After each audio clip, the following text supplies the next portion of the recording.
Hello everybody, welcome back to the channel. It's Comic Angel and we're finally be checking out the newest main story update for Deepspace. So yeah, it's been a long time coming. I'm really sorry that I never got into this. I know I posted a poll a few months ago when the main story update dropped that I wanted to, like, if you guys wanted interested in the reaction to it.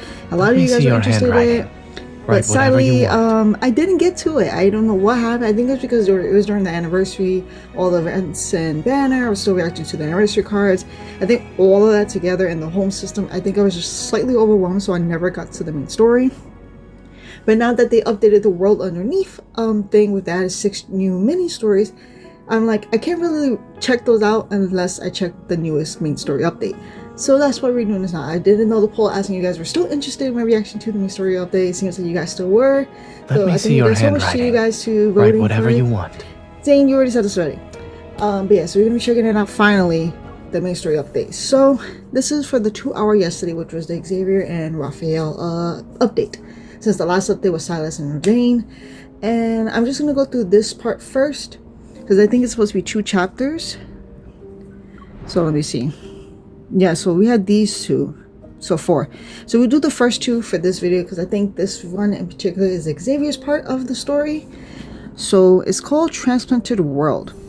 So yeah, so I'm finally checking out what's been going on, because I think from the trailer it did seem like we were transported back to Philos.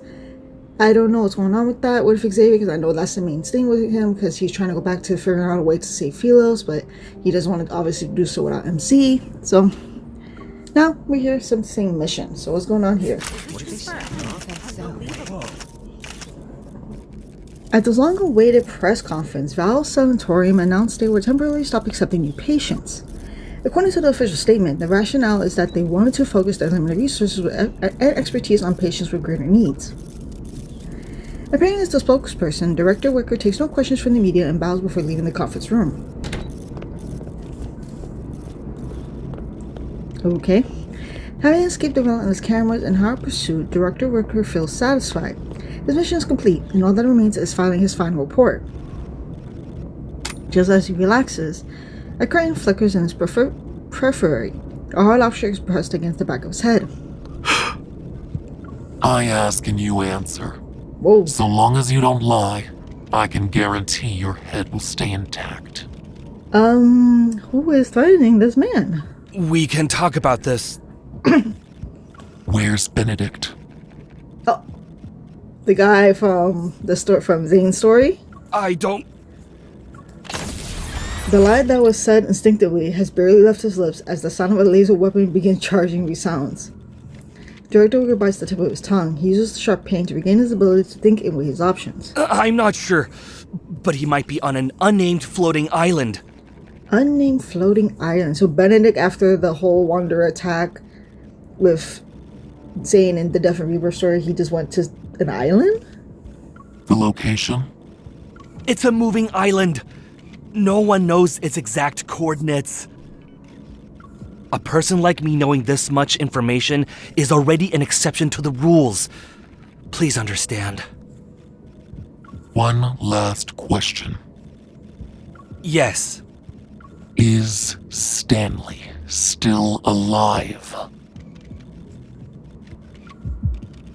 Director Wicker feels as if lightning has struck the back of his head. His entire body, even his heart, feels slightly numb. Seemingly unsure of how to answer, he mumbles incoherently as if the question itself filled him with tremendous fear. A series of muffled gunshots reverberates behind him. Director Wicker's legs gives out as he falls. He clutches his head. Horrified, he stares at the reflection on the wall. The assailant who attacked him is forced to leave through the window. Their face isn't revealed, not even once. Footsteps approach. Trembling, Director Wicker turns and cries out in shock. Benedict! Director Wicker, you handled the press conference well.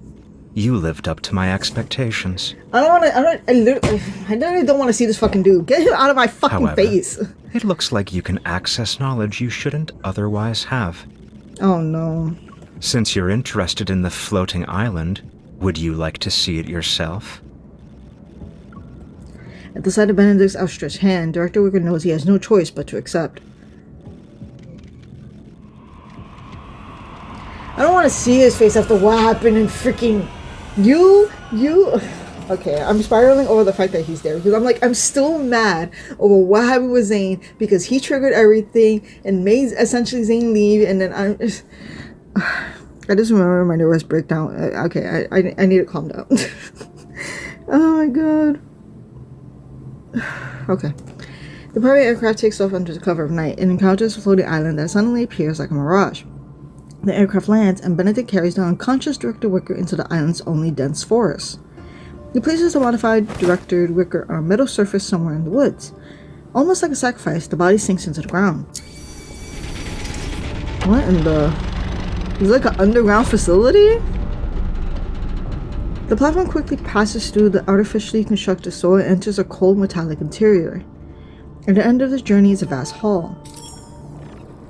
Inorganic light flickers and spreads. Electronic displays emitting cold lights envelop the area. Bright floors, curved walls, and soft lighting are constructed by holographic blue lines. In no more than 10 seconds, the space is fully built. Even more refined lasers interweave to form 4 or 5 human figures. This is the Fountain of Atay's latest achievement. It doesn't look impressive. Damn, for like an evil woman, she looks so fucking fine though.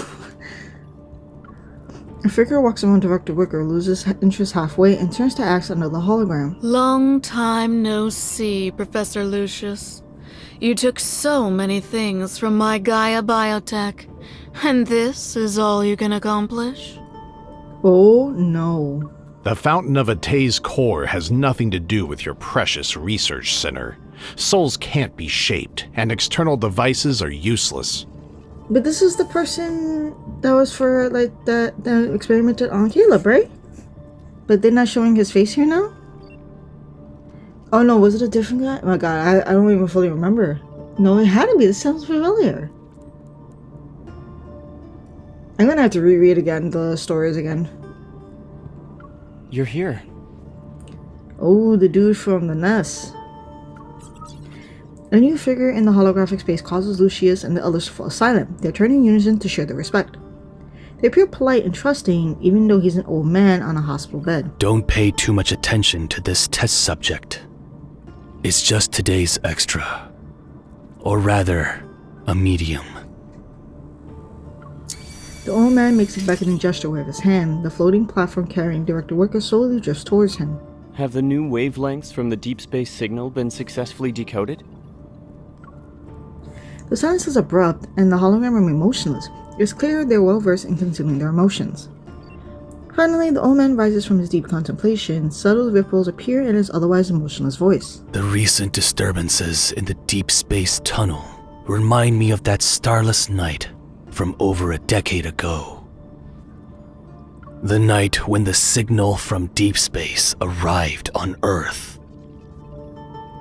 2034. In that era when aerospace technology was advancing, humanity's ambition for deep space exploration expanded faster than the Big Bang. If you're saying a decade ago, but yet the deep space thing happened 14 years ago. So did something else happen in 2038? Or is he just talking about how bad this was? Institutions competed to decode it. They all wanted to be first. The literary world dramatized it. Ignorant masses worshipped it. And they even created the Deep Space Academy. But only our decrypted information is closest to the truth. Earth is about to experience a grand eradication. Ooh, that's not a good thing. He slowly exhales and forcefully suppresses his elevated tone and emotions. Then the monsters appeared. Geomagnetic disturbances occurred, and mass extinction events were expedited. The warnings in the signal became reality, one at a time. The grand eradication is a large-scale elimination process. This planet wants to abandon us and enter its next phase of existence. For over a decade, I have strongly advocated for the Fountain of Atay. I've dispatched the Farspace fleet to enter the deep space tunnel's depths to avoid being abandoned. There were setbacks, but we managed to obtain the chess piece closest to her, to bring up 2034 again. Was there a mishap? Okay, so the chess piece closest to her, so yeah, he's definitely talking about Caleb. Okay. To avoid being abandoned, that will only make you a dog begging for fate's mercy. Lucius, you're old. The gears in your brain are covered in rust. It only took a few decades for evolvers to evolve from mere humans. This proves that in the future, we can reach a point beyond our wildest imaginations. We can achieve immortality. Oh no.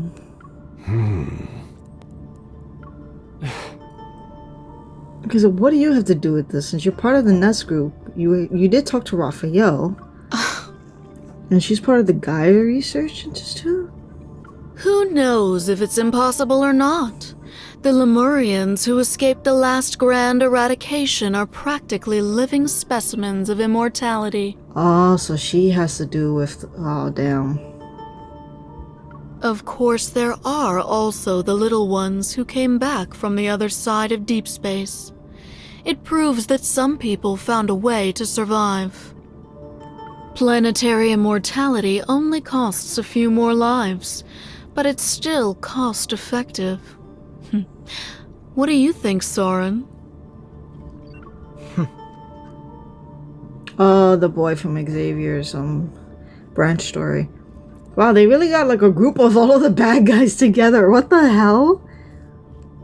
Aside from the decrypted deep space signal, there's no concrete evidence that suggests Earth will face an apocalypse.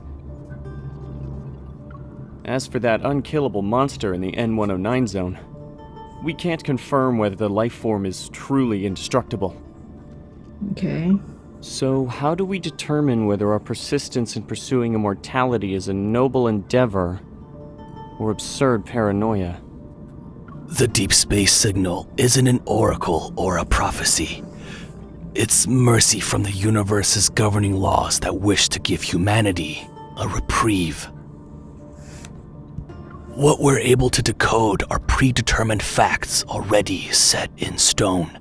So they pretty much figured it out somehow that in due time the world is gonna pretty much end or get eradicated, destroyed, whatever. And they're trying to figure out a way to maybe either stop it or do something else. Huh. That evidence you want, it's already part of this world. He raises his hand. Violently fluctuating metal flux envelops the man bound on the platform. The transformation is completed instantly. A wanderer replaces the human shell only to be killed moments later by hidden weapons.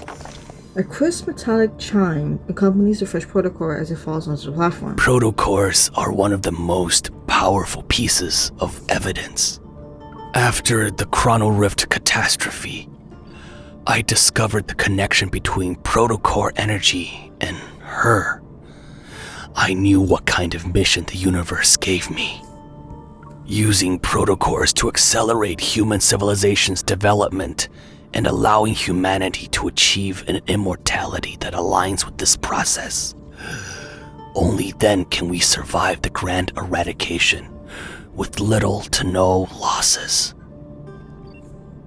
The anomalies caused by the deep space tunnel are becoming more frequent. Protocores are always guiding us. The protocol trembles and rolls into a container that extends beneath the platform. Soren makes several gestures in the air. The room-bit container activates the protocol as if establishing a connection with some distant space.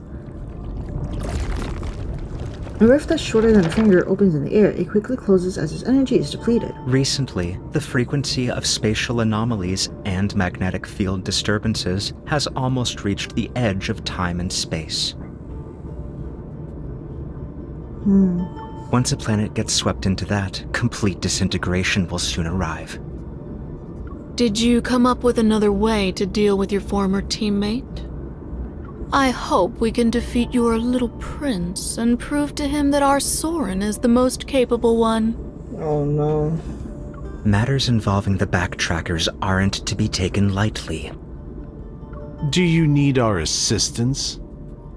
I've had enough of those disgusting manipulation tactics you use on your brainwashed test subjects. I don't need any help, and I don't need anyone's approval.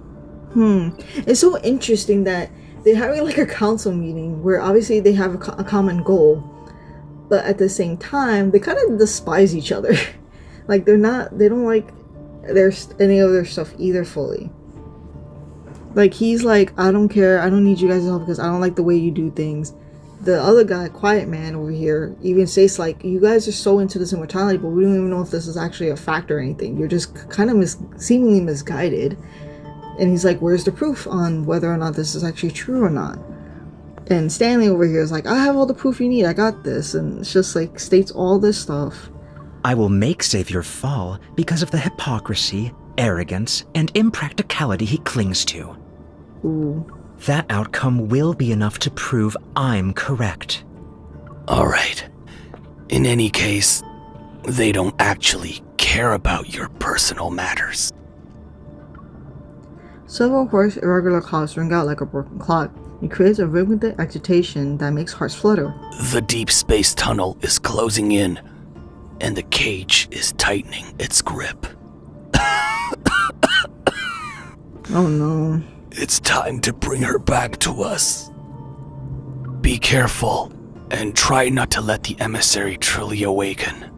Our most important hope mustn't be erased. Try not to let the emissary truly awaken. Oh no. Because that's Zane. Sora's image flickers and disappears, and the meeting ends. I wish you all the best. The holograms scatter and fade away as the cold laboratory walls dissolve. The scene of clouds dyed in the sunset colors replace it. An empty hospital bed hovers above the clouds. It chooses to decay with the twilight rather than surrender to the night. Wow, holy. Damn, we started off with a whole ass like council meeting with the villains. So obviously Lucius is for Caleb, Girly is for Raphael, Soren is for Xavier. The High Man could be also Raphael, but he also talked about Silas. And Stanley was the only one that mentioned about Zane. So they all kind of what? Okay, so they all kind of know each like character's like deal, and they're trying to figure like, and they're like, oh, we got this because we can deal with each person when, and then it's not gonna work out probably, but holy, oh wow. And now they're at a point where they're like, everything is winding down so hard that they like, oh, we need to get her essentially back to us so we can stop this or achieve our immortality. So they're like, now they're trying to rush it to see if they can get MC now. Wow, that's so crazy. Tires scrape the ground and whip up the wind.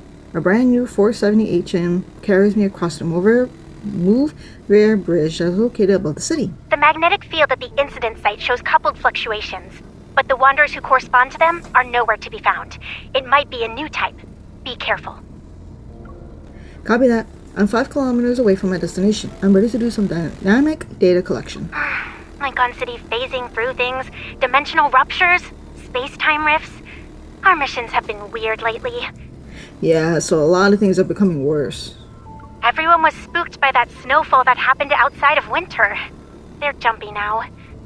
When the world is too peaceful, people tend to find their own sources of entertainment. There are 500 missions every day. You might be entertained, but I'm not.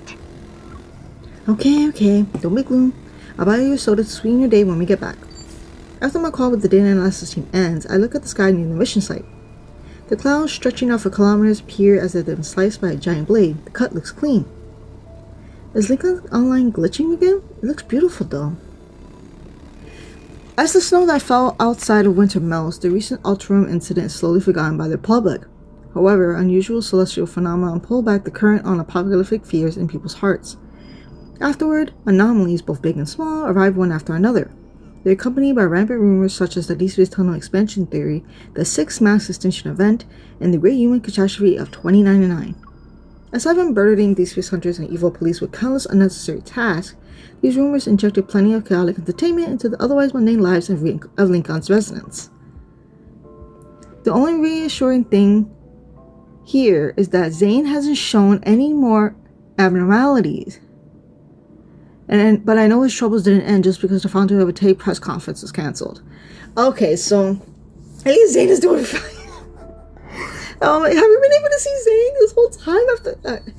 Like, literally, haven't been able to see Zane. I'm so, like, devastated after what happened, because it kind of left us so sadly on a cliffhanger whether he was, like, fully leaving or not.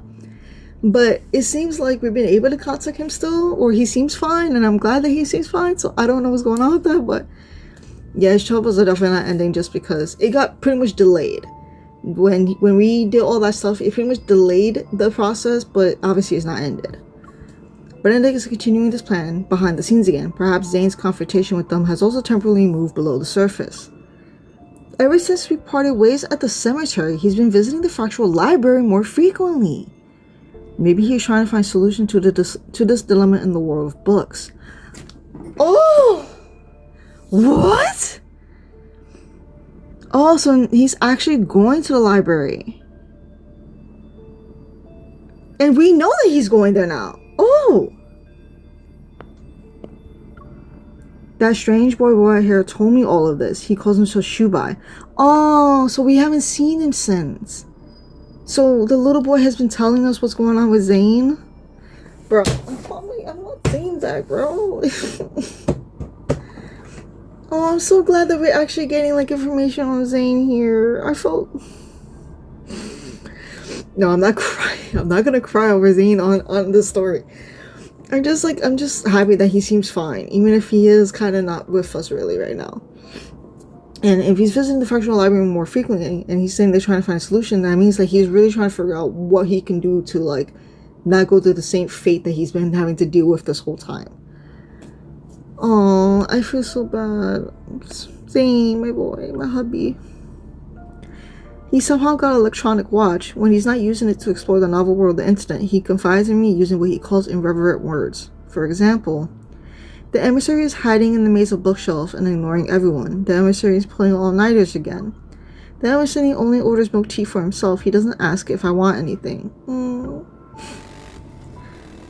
At least the factual library can access the internet. I'm so glad that she knows, like, what's going on with Zane, though.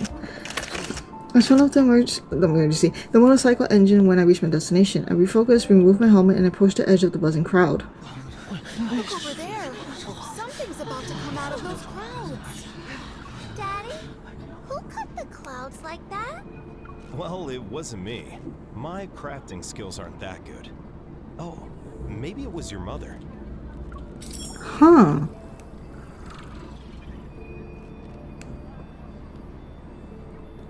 On-site dynamic data collection will take 30 seconds. I'll check the records from the nearby stabilizer. Records refresh, select query time period. The fluctuation amplitude has been normal for the past few days. Whenever those coupled fluctuations appear, they coincide with the protocol transport vehicles passing through. This falls under normal interference. Dynamic data retrieval complete. Hold on. The results from advanced tech labs are back. There is a 0.51% chance of a wanderer appearing. Great. That's one more false alarm to our list. A lot of rare phenomena are just astronomical occurrences. We're probably paranoid. That's a good thing. A false alarm is better than the actual thing. Since the data has been verified, I'll close the case. Wide-range profile anomalies detected in Lumiestes District. Immediate on-site confirmation required. Conduct joint investigation with Special Task Force to assess potential wanderer threats. Okay. Please don't block the area! The Special Task Force will confirm if this is related to highly dangerous evolvers. Deep space hunters are on their way. Hey, don't use this as an excuse to stand on the trash can. Otto, the city inspector, will photograph and record everything. Pushing through the crowd, I passed through the library. the special task force has set up. When I turn my head, I lock eyes with the officer on duty. It's you again. I think we're just so used to seeing each other. Like they said, both the evil police and Deepspace hunters are pretty much super busy now because all of the anomalies are getting worse, or whether it's big or small. But there's so much more now that they have to constantly keep on checking them. So it just makes more work for them, even if Tara's like, I'm tired of it because the majority of the time it's pretty much minor or it's not that important. So we're just kind of doing all these tasks kind of for no reason. But like we said, it's better to check everything is okay instead of leaving it, because eventually one of those things might be actually like a problem. I'm just so surprised that the anomaly started off with talking about Zane's snowstorm that he went through, considering that was the main thing that happened at the end of Death and Rebirth, that he kind of caused the snowstorm after what happened with him and MC, and then him leaving. And I'm just surprised that we actually got like a pretty much update on him, saying like, oh, he's fine, he's still taking a break from the hospital, but right now he's currently checking out the factual library more. Then obviously he hid that from us, but now MC actually knows because Shubai, the boy, is for some reason updating on Zane's, I guess, treatment, or not, Zane's not treatment now, like what's going on with him, since we're not seemingly not texting Zane anymore. It seems like we're like effectively taking a break from him. And I guess the boy is probably telling us what's going on to let him know, like, oh, he's fine, don't worry too much about him, he's doing okay, maybe. Which I think that's great that we know what's going on with him. Granted, like I said, it still seems sad that it doesn't seem like we haven't been able to talk to him since or meet up with him since.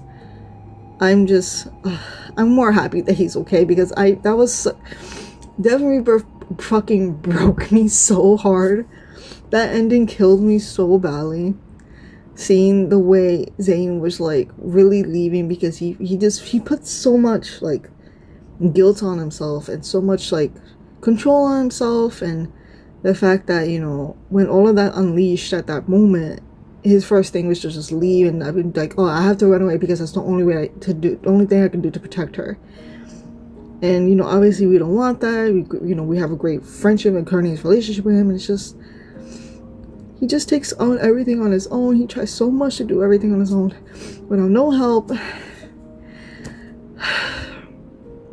Man, alright. I don't know, I'm just really glad that he's doing okay. Granted, like I said, even though the new cards are all fluffy and cute and all that, and seeing Zane happy is great, but main story Zane is not that. It's like the complete opposite. So it breaks my heart seeing that he's not doing well. But as long as he's okay, not anything else, then, you know, that makes me happy. So, a familiar stranger. I'm about to break down over here, fucking Zane. I can't. This is the 5th time we've been assigned to the same mission, right? 5th time? What a coincidence. Oh god. After evacuating the crowd and finishing our mission, the officer and I crack open energy drinks for each other outside a convenience store. After the last Ultramarine related incident, your department and our association have been doing a long-term joint operation. We probably keep running into each other. They say it's to strengthen police-hunter cooperation and mutual learning. But I bet there are things they can't keep under wraps anymore. Did you hear? Someone saw a futuristic spaceship in the forest. It fell out of a space-time rift. The case disappeared the moment it was entered into the system. Don't you think it's suspicious? Really? A futuristic spaceship? That's really sci-fi. I already dealt with 5 anomalies today. I'm going to do 2 more before grabbing a bite to eat. What about you? What the? There's an extreme subtle disturbance behind me. It's like 2 bubbles rising from calm waters. They're followed by a trace akin to gently rippling waves that swiftly disappears. I look at the magnetic field stabilizer. It's not sending out an alert. What's wrong? Do we have a problem on our hands? It's from the hunt zone number 39. There might be more to this than meets the eye. I shouldn't involve other people for now. I shake my head, and the words Xavier said not too long ago echoed in my mind. Based on my observation and analysis, particularly capable evil police officers are usually drawn to bizarre cases. Oh, right. There's an update on that case we handled together. The one about the bathroom sink turning into pure gold.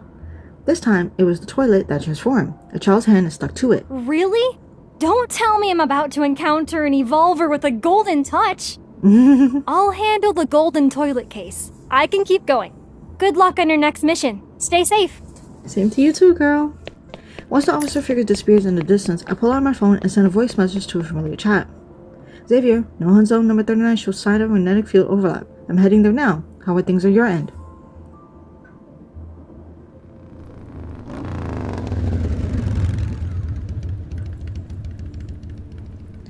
The no-hunt zone number 39 was once part of the Lumiestas district.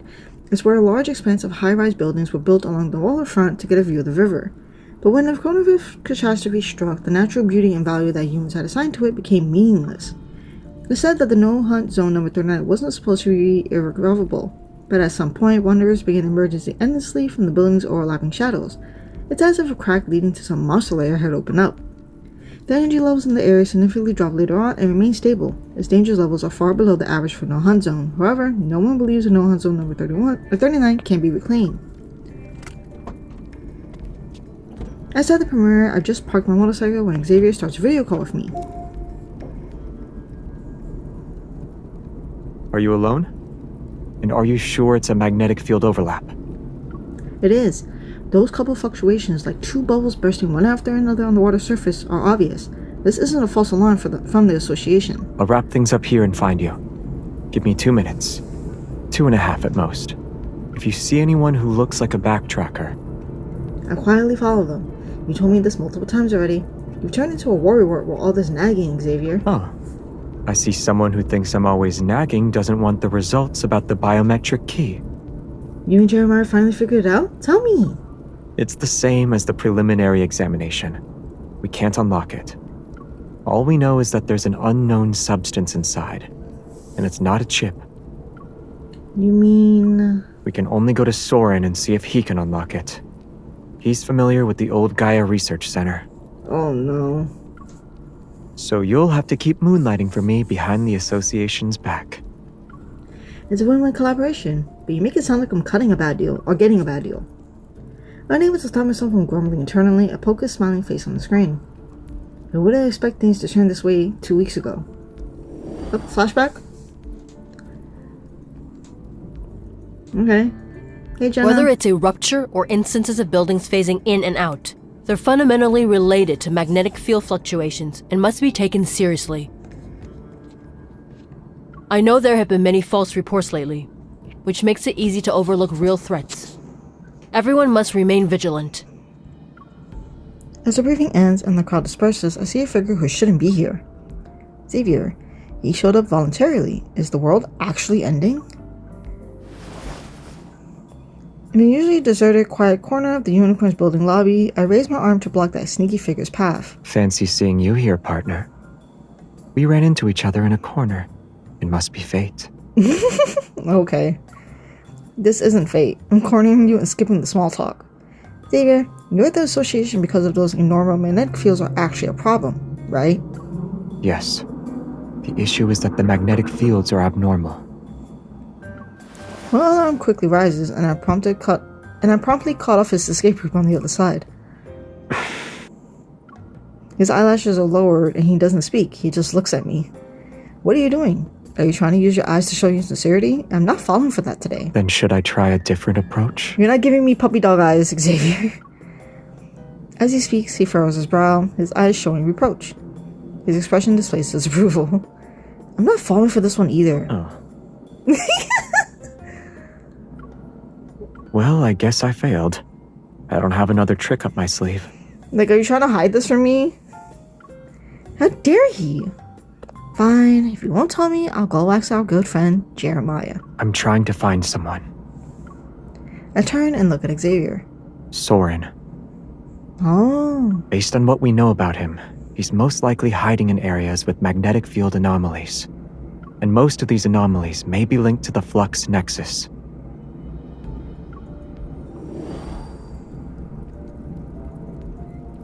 Aside from hiding in magnetic fields, are there any other clues that can help us locate Soren as quickly as possible? Recently, some backtrackers I've lost contact with have returned to Lincoln secretly. They left the backtrackers to follow Soren. I also visited Isaiah today. Back then, he left the backtrackers with them and they all joined Ever. Soren's whereabouts? I'm afraid only Isaiah would know. I've heard the name Isaiah before. I saw him at the psychiatric hospital too. At the time, I was doing a Wanderer Defense seminar and happened to run into Xavier, Jeremiah, and the person they hid behind him. He was a strange young man who appeared to be mentally ill, yet he stared at me with a sharp gaze and said he knew me. According to Xavier, Isaiah had already escaped with a lot of Ever's classified information. He was on the run for a while. When they saw him again, he had already become dazed and confused. He also lost part of his memory. I haven't seen Isaiah in a long time. Jeremiah must have moved him somewhere else. How has he been lately? Did he remember the grievances and entanglements between you? Does he still remember Soren? He's missing. What? Did Soren kidnap him? I don't think so. I went to the cottage where Jeremiah had him staying. All his clothes were still there. The only thing missing was the Order of Lightseeker's uniform. Oh. He probably remembered something and wants to handle it in the identity he values most. At the edge of the no-hunt zone number 39, a somewhat fugitive figure flashes by. Those long robes look out of place in Lincoln City. And what's even more peculiar is, when he disappeared, did he take the Order of Lightseeker's uniform and sneakers? A pair of sneakers was missing from the shoe cabinet. They were blue. Did we just found him then? Yeah, I think we just found him. I immediately crossed the perimeter and started up my 470 HM. I chased after those blue sneakers. I see him. Hurry up. You need to be here now. Okay, what the hell? Another void. Okay, that's cool that we're like, I thought we would have to not deal with Soren, or like Soren would come back to us to like antagonize us, but apparently we have to find him because we need to get information from him. And now there's another dude, Isaiah? I don't know who is Isaiah, but apparently we met him already. I don't know. And the Lightseeker's uniform makes sense because would it make sense because Xavier has a Lightseeker myth. So is it like part of his story? Like the 470 HM races through the dilapidated streets as I watch Isaiah dart into an intersection. He enters a narrow, windy alley, squeezed between two tall buildings. Who knows where it leads? He wasn't in the best place when I saw him last time, but he's still a backtracker, so I shouldn't underestimate him. I stop at the intersection to think for a moment, then I leave the motorcycle running and quietly get off. I'll approach the alley's entrance on foot. As I look down the intersection, I notice something hidden deep within the alley's darkness. This doesn't feel like a trap or ambush. The fluctuation, it's inside. If Isaiah knows Soren's whereabouts, then maybe he fled here to meet him? I sent the updated coordinates to Xavier and crouched as I slip into the alley. My combat boots traversed the dust-covered ground silently, not even a single speck is stirred. I advance cautiously when my body feels heavy all of a sudden. It's as if I passed through an invisible barrier. Flinching back, I find a soft glow suddenly filling my vision. What? We just... Wait, we just transported to Philos? In like a blink of an eye? What the fuck? What's going on? The narrow alley is replaced by a spacious stone street that leads to a plaza at its center is a massive sculpture. I step back and turn around, but I don't return familiar surroundings. The sensation beneath my feet is so weird that it's undeniable. I experienced this before in the other magnetic field overlaps I've dealt with. In a park, a vintage stable appears out of nowhere, stairs leading to a rooftop turn into a mural, a well materializing next to a platform. But none of these abnormalities were as vivid as this. It feels like I've traveled into another world. You did, girl! We somehow went to Philos! How long are you going to stand there like that? Their somewhat haughty voice belongs to Isaiah, who looks even more arrogant than he sounds. The well-fitted knight uniform makes him look much sharper, and if you ignore his blue sneakers, he'd probably be intimidating. Unfortunately, they're hard to ignore. You're being very rude right now. What's with that look on your face? What? Who is you? I don't know who is you. If my night boots hadn't been damaged in the previous battle, I wouldn't need to dress in such a ridiculous manner. Jeremiah, that despicable scoundrel. He only gave me everyday shoes. Wow, he definitely has grievances. Seeing that I'm not reacting to his complaints, Isaiah probably feels like he's talking to himself. Gritting his teeth, his expression shifts. He raises his chin to address me with renewed dignity. I saw you outside the no-hunt zone. I knew you'd respond to our royal homeland summons and come here. This is your destiny. Oh no. And an opportunity that fate has granted me. A faint luminescence coalesces in his hand and transforms into a short sword. He points it at me. Isaiah, 5th Squadron Leader of the Order of Lightseekers, Senior Counselor of the Royal Council, and member of the Royal Family's last generation. 5th Squadron Leader of the Order of the Lightseekers, Senior Counsel of the Royal Council, and a member of the Royal Family's last generation. So you're related to Xavier? Member of the Royal Family's last generation. What? I like how he's being so intimidating, but with this music, it just sounds so, like, sadly, like, stupid. Formally challenges you to an honorable duel. Okay. You'll fight me as 3 people? Hunters have rules. You fight me as 3 people?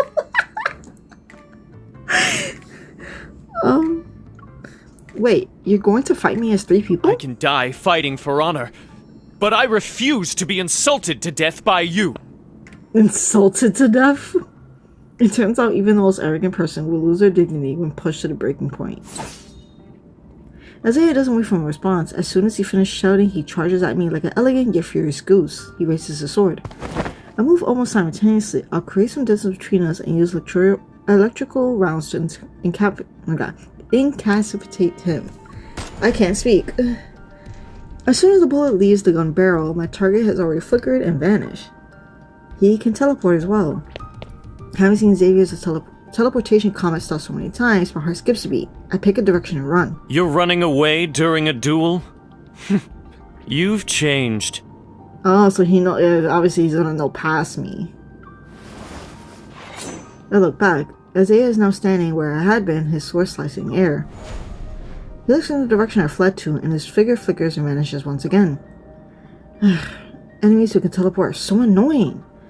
Xavier's weakness. What was it again? Before I could figure it out, a light flashes. Isaiah teleports to be just a few steps away from me. That's right, distance. Even if they both use the light evil, he's still not Xavier. Only those whose evil is as strong as Xavier's can teleport everywhere. Judging by Isaiah's evil, 10 meters is his limit. A strategy gradually takes shape in my mind, and I sprint at full speed towards the plaza. The traps I dropped along the way occasionally work. They electrocute Isaiah until he flickers like a malfunctioning streetlight. When I reach the base of the giant sculpture, I prepare to welcome a furious Isaiah into my trap, but he actually stops in his tracks. Out of all the places you could have chosen, do you know what it means to duel here? Following his arm, I examine the somewhat indistinct statue behind me. The magnetic field isn't stable enough, the sculpture's upper half is lost in a shapeless void, and the lower half isn't exactly solid. It looks like a sword. Whether it's intentional or not, you've chosen to let this duel continue with the holy sword of the goddess as your witness. I like how he says all this stuff, and it's like MC obviously doesn't know any of this stuff, because I don't think she has like the past, any of her memories of past, like with Xavier. So this is just like he's saying all this stuff, and she's like, what the heck? Isaiah flourishes his blade, then he holds it upright in a formal stance. I shall treat this more earnestly and give it my all. Why do you suddenly get so serious? You're not going to say anything? I know what you're planning. You want to provoke me so that I'll lose my composure. Then you'll exploit an opening. Let's see if you can still predict my sword techniques.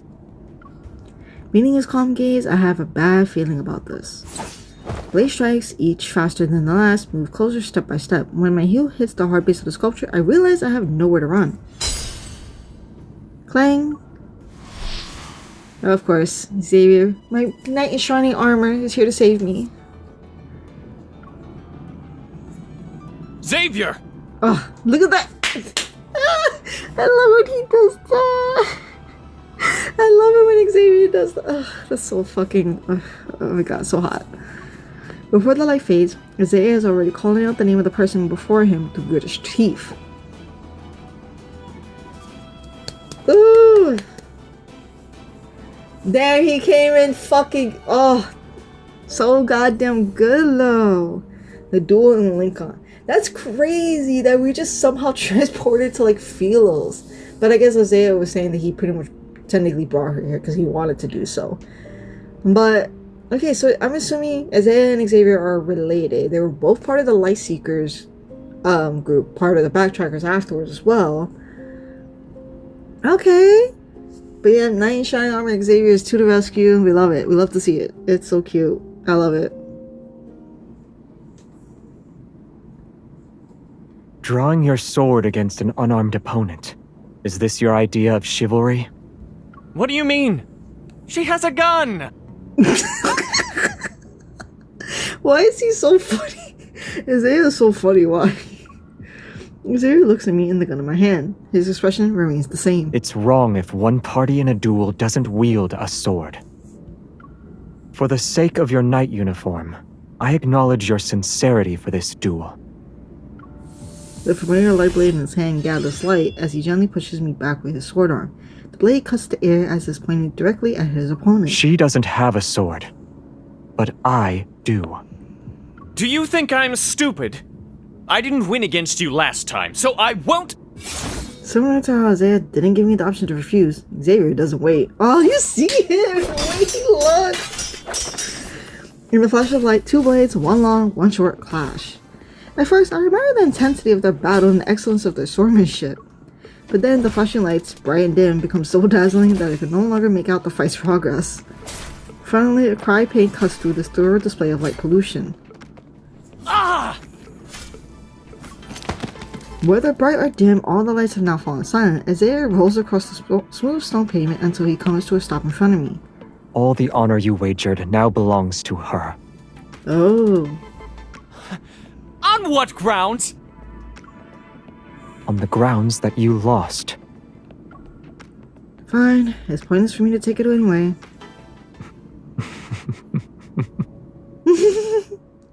Xavier can't help but chuckle, and judging by how Isaiah is glaring at us, it seems he's like nothing more than to leap us and stab his sword through both of us. I don't know why, but Isaiah turned into the funniest fucking character ever, and I don't know what's going on with that. Even though he's trying to he's out to get us, but it's funny. I crouch in front of him and pick up a badge that fell off his uniform. Since you lost, I should be able to ask a few questions. You escaped and came all the way here. Why? This isn't the place to do an interrogation. The magnetic field isn't stable. Let's take him back and question him properly. I look at Xavier and he gently shakes his head. Soren isn't here. Alright. Seeing a band of light as thick as hemp rope appear on Xavier's palm, Xavier rubs his waist. As he gets up, hatred tinges the words that leave his mouth. Don't you dare tie me up! I am the 5th Squadron leader of the Order of Lightseekers, senior counselor of the Royal Council. My boy, we don't need to hear this again. Will you promise you won't try to run off again? The holy sword of the goddess shall be my witness. This is the first time Xavier looked directly at the statue known as the Holy Sword of the Goddess since he arrived here. He looks as calm as still water, and he says nothing else. Capturing me is pointless, Xavier. You don't know how to leave this place. But it sounds like you do. I won't say anything. You're one of us now. What you know, we know. How am I one of you? Even a defeated enemy is still human. As he speaks, ribbons of light flow like water and form secure knots around Isaiah's wrist. You! Stop being evasive. Just tell us how to get out. You don't want to be tied up forever, right? Xavier walks over to stand beside me and crosses his arm. With a calm confidence, we look at Isaiah. Isaiah maintains a composed expression while gritting his teeth. Then he reluctantly gestures at me. Breaking through a magnetic field overlap is difficult for others. But it'll be simple since you're here. Find the flux nexus that is gathering energy and destroy it. Then the energy will disperse. The field shall collapse soon after. I crouch and place my palm on the ground. I'm about to resonate with the surrounding environment, but Xavier pulls me back. Don't act rashly. If it just involves destroying the flux nexus, then I can do it too. Of course. One massive evol burst can make any magnetic field explode. Assuming you don't have that thing on your neck. Oh. Xavier lifts his chin to expose his throat and mockingly taps his nape. Otherwise, it'd be suicide. Let me do it. I pat the back of Xavier's hand, then I close my eyes and activate my evil to search for the flux nexus in the magnetic field. Going to where the energy converges, I discover that the flux nexus isn't very strong. I use the resonance evil to destroy it. The swirling, abnormally concentrated energy disperses like lambs released from a pen. It drifts away peacefully. The surrounding scenery splits apart, collapses, and shakes violently.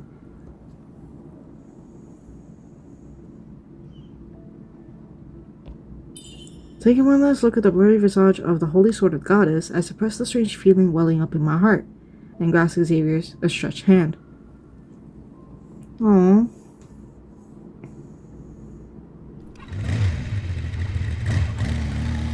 The first 70 agents feeds away, and the commotion fades with the receding dust clouds. This part of the urban ruins returns to its lifeless state once more. It's past midnight. Thick fog rises among the towering buildings, and it silently creeps up their exterior walls to engulf them. 3 hooded figures walk into the fog and steer eerie ripples in their wake. We can't get in now without an anchor point. I didn't expect her and Xavier to charge in. It's all because of Isaiah. When he goes crazy, he's not afraid of anything. Did she see the holy sword of the goddess? Do you think she'll remember us? And Philos? Man, everybody knows who MC is, and yet she doesn't know. The backtracker, acting as their leader, crouches down, and her palm hovers over the ground. The chaotic traces are washed away as if they're cleansed by water. The cracked road beneath seems corrupted like code that glitched out. A small section transforms into a weathered, heavy slab made of pure white stone. Soren didn't lie to us. It's real this time. He actually did it. Now, waiting is our best offense. But Soren specifically asked us to work with Ever's cleaners, to intercept and eliminate Xavier and the others. Does that also include Her Majesty and Jeremiah? They shouldn't be able to stop Soren's plan anymore. Is this really necessary? Backtracker's fall is silent. She presses her hand against the stone slab to slowly, reluctantly caress it. Soren isn't a qualified leader. It's up to you if you want to follow his orders. Regardless of whether his heart is consumed by hatred or blinded by madness, what he's doing hasn't betrayed the Backtracker's original goal. Until the outcome is decided, I will never give up. This is my responsibility as a Backtracker. It also involves my honor as a person. An unknown path ahead and giving it our all. If we're still hesitating at this point, we'd be too weak. If everyone could always be like Xavier, the Backtrackers wouldn't have split up or ended up like us. The faint sound of a bell drifts from the fog's depths. The 3 almost simultaneously look into the distance. Classical buildings of varying heights cast shadows that flicker in and out of view. They vanish as quickly as they appear, white, thick fog surges with hidden currents. Someone waits in breathless anticipation for the final reckoning to arrive.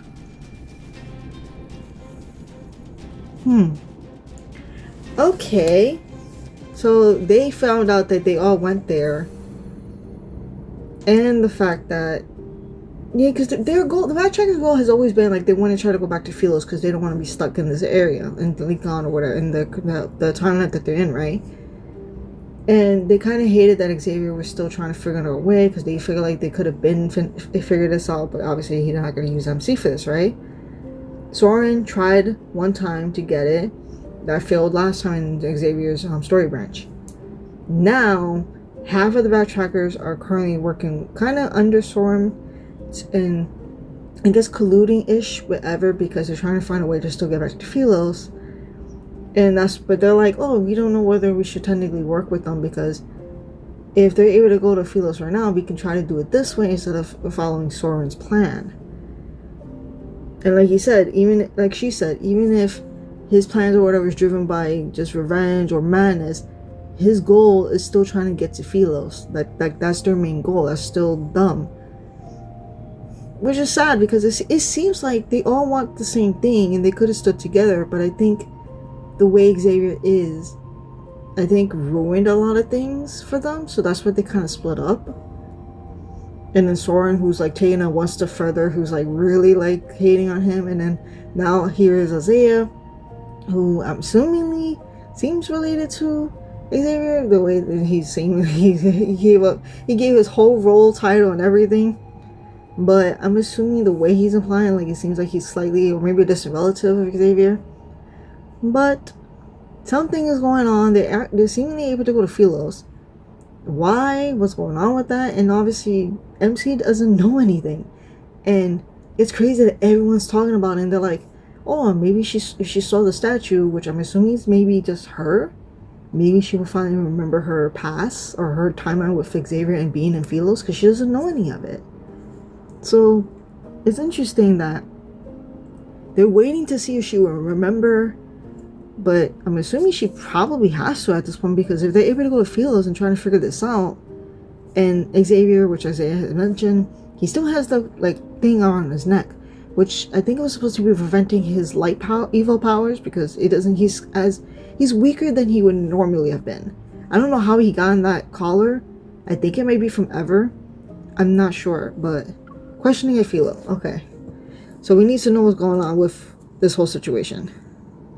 Oh, yeah, Jeremiah's flower shop. After leaving No Hunt Zone number 39, we escorted Isaiah back to the flower shop. His hands are bounded by bands of light. You promised you wouldn't tie me up, but you went back on your word. I'll dismember you, turn you into custard to spread on bread, and eat you! What the Yo, this dude... This dude is funny as hell. Why is he so I'll return you into custard to spread on bread and eat you. That is hilarious. You don't like custard. They said they wouldn't tie you up. But did I say that? I'm pretty sure I didn't. Why is this so funny? I was not expecting it to be this funny.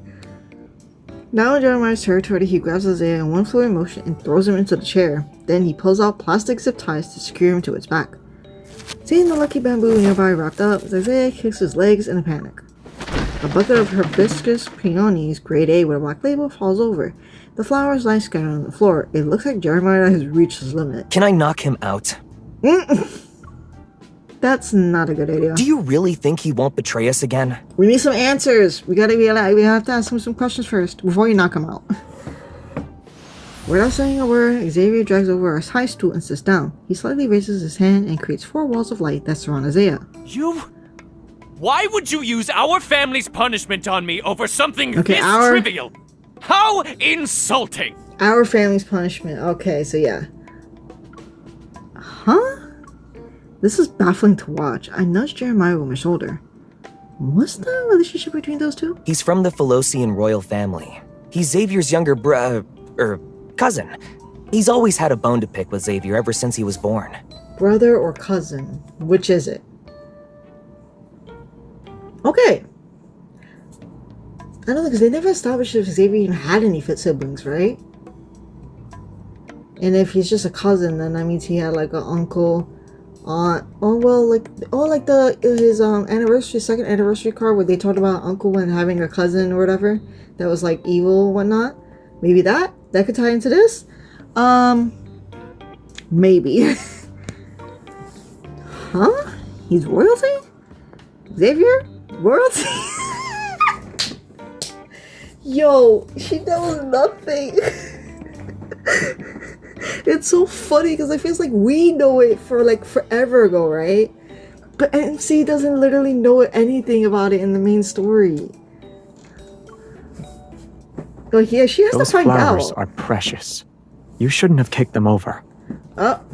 I'll let you go after you answer a few questions. Isaiah silently glares at us. He's settled for a non-violent, non-cooperative state.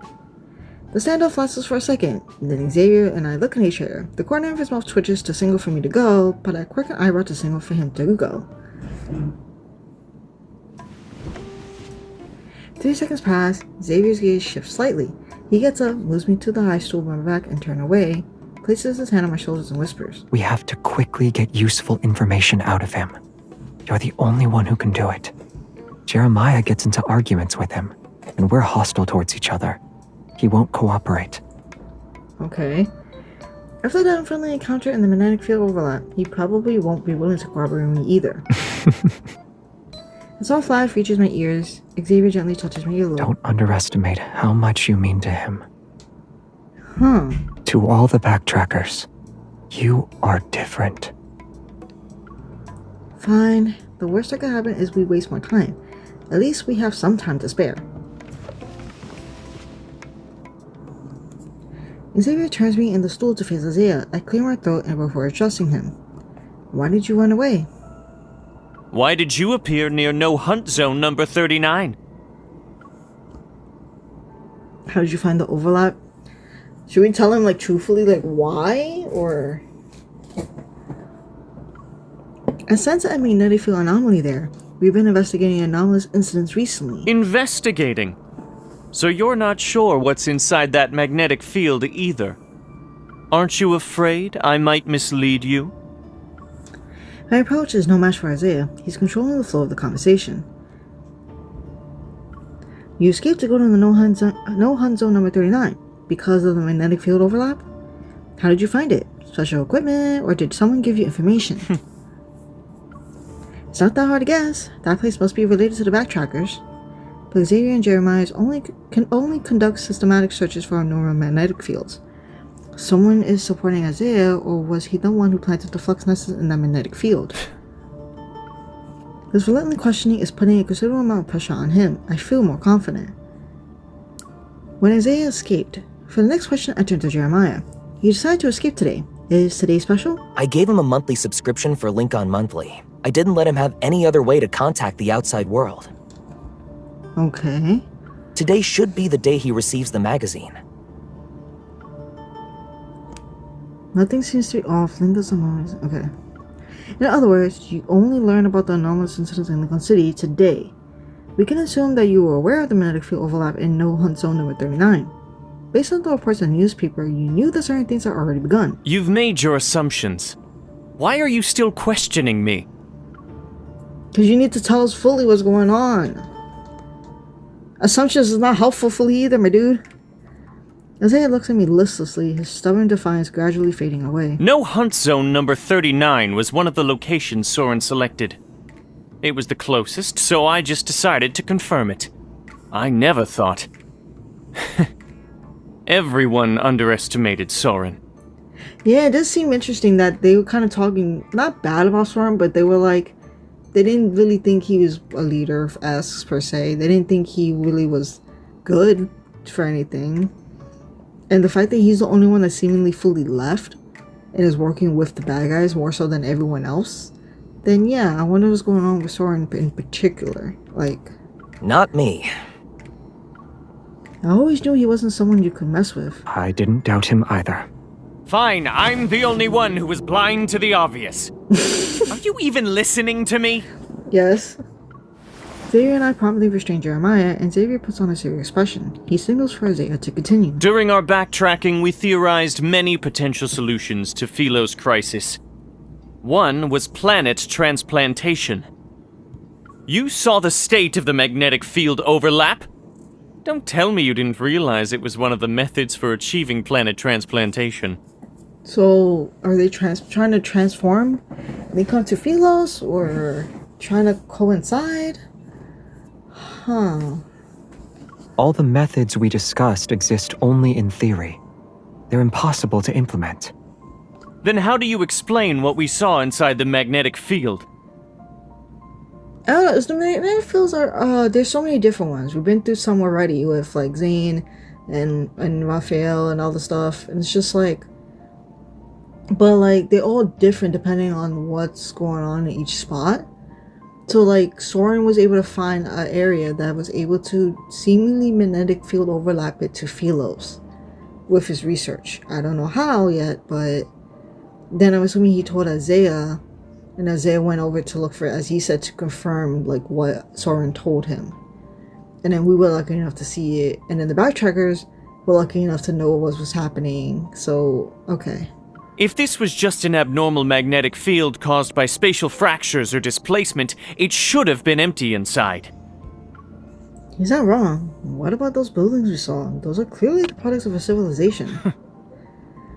Inside No Hunt Zone number 39 was Philos.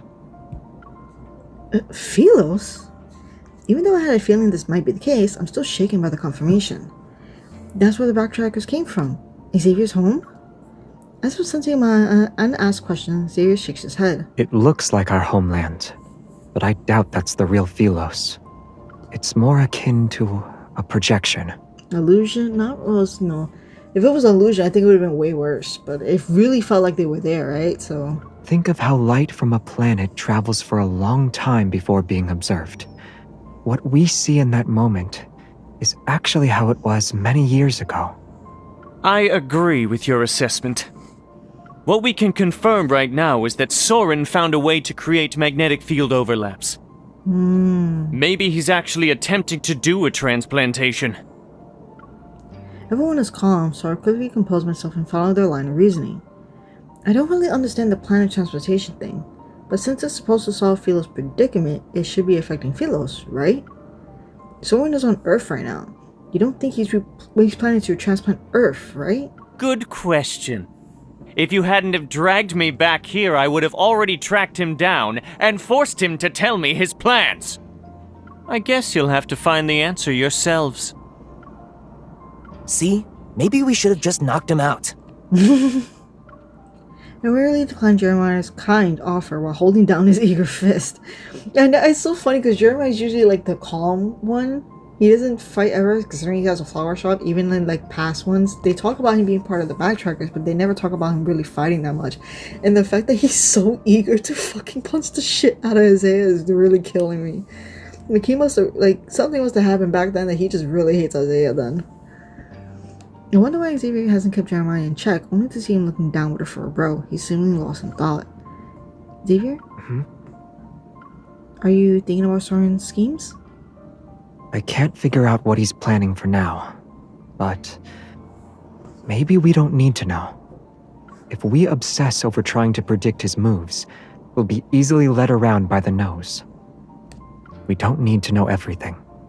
As long as we can identify a general pattern and strike the vital point, we can still achieve our goal. Okay. And Soren is clearly the vital point in all of his plans. But how do we convince him to give up once we find him? We don't have to. Xavier blinks. At worst, we can follow Jeremiah's advice and knock him out to control the situation. I guess knocking people out is a tradition passed down between backtrackers. Xavier nods in a slightly bashful manner. It's as if someone just praised him. I'm speechless. Meanwhile, Xavier raises his finger. The light walls and bands of light around Isaiah's wrist scatter into specks of starlight before dissipating. Aside from No Hunt Zone number 39, what are the other locations Soren selected? Are you planning to search through them one by one? I advise you to reconsider. When you were captured by Ever, Soren also participated in modifying your suppressor. The rest of us will have better odds against him. Isaiah analyzes the situation calmly, even though his dissatisfaction with Xavier is evident in every word. The magnetic field overlap is Soren's all-or-nothing gamble. He won't be merciful this time. Considering his access to Ever's resources, do you think he developed something that'll specifically target your suppressor? Probably. Soren modified your suppressor? What did he do? Don't worry. I won't let myself be at a disadvantage. That's so messed up that even though they were part of the same group, Soren really screwed over Xavier. I think he hated him. He probably hated Xavier for what he decided to do. Because, like I said, Xavier's trying to find other ways to get to Philos without using MC. So, I think he really hated Xavier for how he's trying to handle things. And how did he even get captured by Ever then to do this? You could remove the suppressor. That's the one thing we'll never do. Then you can sit back and watch Earth get torn to shreds. Isaiah lets out a cold snore, his expression a mix of detached indifference and simmering anxiety. That very anxiety stirred a faint unease in me as well. Are the problems Soren caused really that bad? Isaiah tends to be a little dramatic when he speaks. I need to find a chance to ask Xavier about his suppressor privately. Everyone's exhausted. Let's get some rest. Soren is human too. Even when he's up to no good, he still needs to sleep. Alright, I'll take care of this guy. We can discuss how to sort out his situation tomorrow. Jeremiah gets up to see us off and uses it as an opportunity to sneakily kick Isaiah, but he dodges. Xavier and I pretend not to notice. We keep our gazes focused on what's ahead as we leave.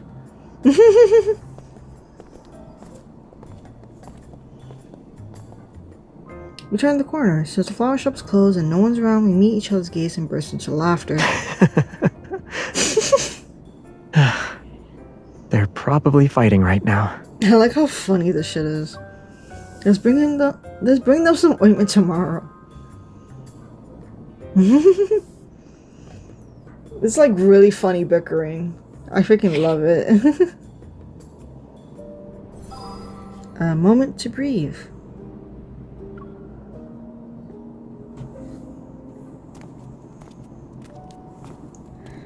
"10 p.m. isn't exactly late for Lincoln. Usually the warm glow from small stars will light up the pedestrian zone. The gentle yet inviting radiance can create a welcoming pathway for visitors. As Xavier and I walk down the somewhat empty street, I feel a sense of desolation. I can't smell any fried rice or grilled sausage. Lots of anomalies are appearing lately. People joke about wanting the apocalypse to hurry up, but deep down, they're worried. The convenience store should still be open. Do you want to go there?" I'm not hungry. I narrow my eyes and grab his shirt by the shoulder. "You've been acting strange ever since we finished interrogating Isaiah, and now you're saying you're not hungry?" I'm actually not hungry. "Unless there's a serious problem, you say okay and eat something even when you weren't hungry." True. I'm thinking about a problem. "What?" I'm thinking about... The silence around us makes Xavier's pause as he struggles to respond all the more obvious. Under my increasingly insistent stare, a finger is pressing against my forehead as gently pushes me back. I'm thinking about how accurately you pinpointed Isaiah's weaknesses. You've never met him before, but you knew how to deal with him. Did you just wing it? Xavier is being sly again. He's using the way I interrogate Isaiah to avoid my questions. Xavier smiles innocently, but his eyes reveal hidden mischief. I get it. Your brain is overloaded from processing too much information. So it wants to use me as a distraction to relax for a bit. If you want to relax, I have plenty of ways to help with that. No thanks. Knocking me out doesn't count as relaxing. I cross my hands above my head to block the palm that's moving above me. Do you think I only use violence to solve my problems? I never really thought about it that way before, but after I stay up here, this suppression has become more obvious. It's not my fault. Taking advantage of my relaxed state, Xavier breaks through my defenses and vigorously rubs my head with a considerable amount of force. Before I can even protest, his fingers press down on several pressure points. My tense mind actually feels at ease. Better? Temporarily, but none of these problems have been solved. I also need to keep a close eye on you. These moments of relaxation are just a drop in the bucket. In the darkness, the light in Xavier's eyes seemed to flicker for a moment. He lets out a soft sigh near my ear. You already know what I'm going to do, don't you? You want to find Soren by yourself? You want Isaiah to tell you the remaining locations, then you find Soren yourself. You won't accept that. Spot on. I wouldn't. I know we have relevant leads, so we should find him as soon as possible. We can't give him too much time and let the situation spiral out of control. It looks like I easily dealt with the spatial anomalies today, but that was because of my evil in the ether core. The number of abnormalities incidents is increasing. If these things start appearing everywhere in the future, I'll be exhausted to death and still won't be able to deal with all of them. To ensure you're alive, we should catch Soren as soon as possible. The deserted commercial street has ironically become the perfect place for a serious conversation. In the middle of the road, Xavier steps near the streetlights while pulling me along. We're moving as if we're taking a leisurely stroll. I want to find Soren by myself, but I don't want to stop him immediately. Isaiah is right. We don't know what or how much he created with Ever's resources. He definitely prepared a few things that target me specifically. Isaiah wasn't being paranoid. If Soren completes the planet transplantation, the stalls, markets, and life as we know it will cease to exist. That can't happen. And if Philos were to return that way, it may not be the one we're hoping for.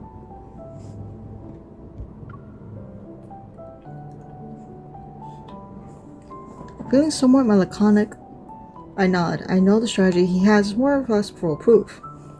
But you're not the only one who can do this. Compared to me, is there anyone who's more likely to escape unscathed from this reconnaissance mission? Jeremiah? Isaiah? All things considered, neither of them are as suitable as I am.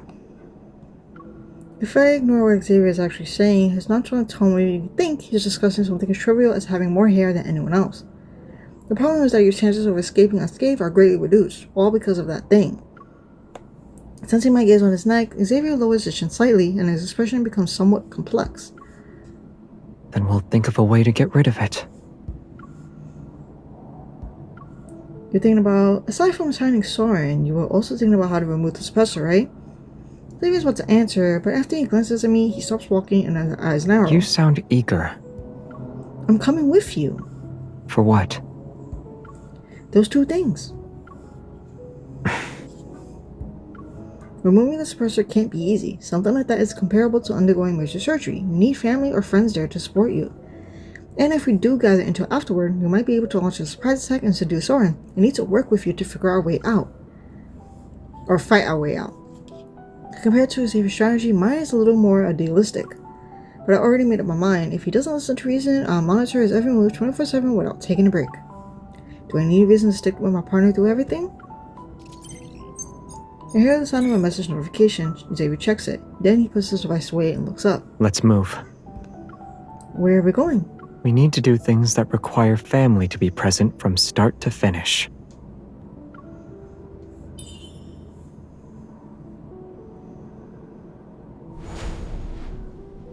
Oh, where do we go? Under the street light, two shadows suddenly intertwine and overlap. After a burst of brilliant light, the street is deserted. Okay, we just teleported, okay.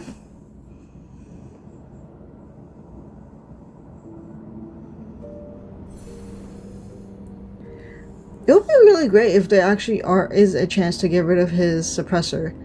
Because they put that there knowing that he was really strong. And the suppressor obviously is supposed to weaken him, make him less strong, you know, be able to take away the way he is. And I know there was rumors going around, like I've been seeing a lot of people really saying, oh, like they think the suppressor is what's making him really sleepy all the time, or the fact that he's also not supposed to be on Earth, and this is also making him more sleepier too. So this is a lot, but that'd be great if we can actually like figure this out and make Soren like help us, or you know, we can get help with that, plus help with the situation with his suppressor. That'd be really great. But the way it sounds like it's not going to be an easy time, because Soren obviously seemingly really hates Xavier. Isaiah also hates Xavier. Jeremiah hates Isaiah. I don't know, that's so funny. Like I said, Isaiah is really funny with his bickering. And Jeremiah being like, for some reason, that he's like, Isaiah's the only one that he's shown like pretty much hate towards. Saying like, yo, I want to knock him out, yada yada. And then when he tries to go for a kick, he still misses anyway. Like he's not good enough for this. It's like really funny. But yeah, okay. So now it says one-sided heist.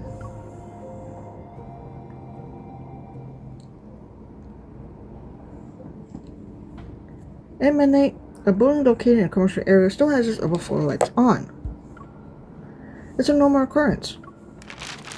The well-dressed man finishing reading the document in his hand after confirming their accuracy, he feeds them into a paper shredder. In the age of paperless offices, he's one of the few who still prefers to work with physical documents. For certain intel exchanges, this tendency has become his signature style and calling card. The rough texture beneath his fingers gave him a greater sense for accomplishment. Text that's stored electronically makes him feel hollow. Cheap, inefficient intel is unworthy of the paper it could be printed on. maybe the nest should change its business strategy. Nightingales seem to be more suited for gathering intel compared to ants. As he waits for the shredder to go through the thick dark red documents, he brainstorms ideas for how to improve his business. A handmade Benson's card turns into his hands, and light flows across the name. Randall is rather ordinary. There aren't many moles left in the N109 zone. Wasting them on Ever's scraps isn't worth it. I should save them for something worthwhile. That vengeful merman doesn't need new lists for now either. What a shame. Is he talking about Raphael? The Oak Elder behind Biosun Pharmaceuticals isn't easy to fool. This business, I need to carefully consider its next move.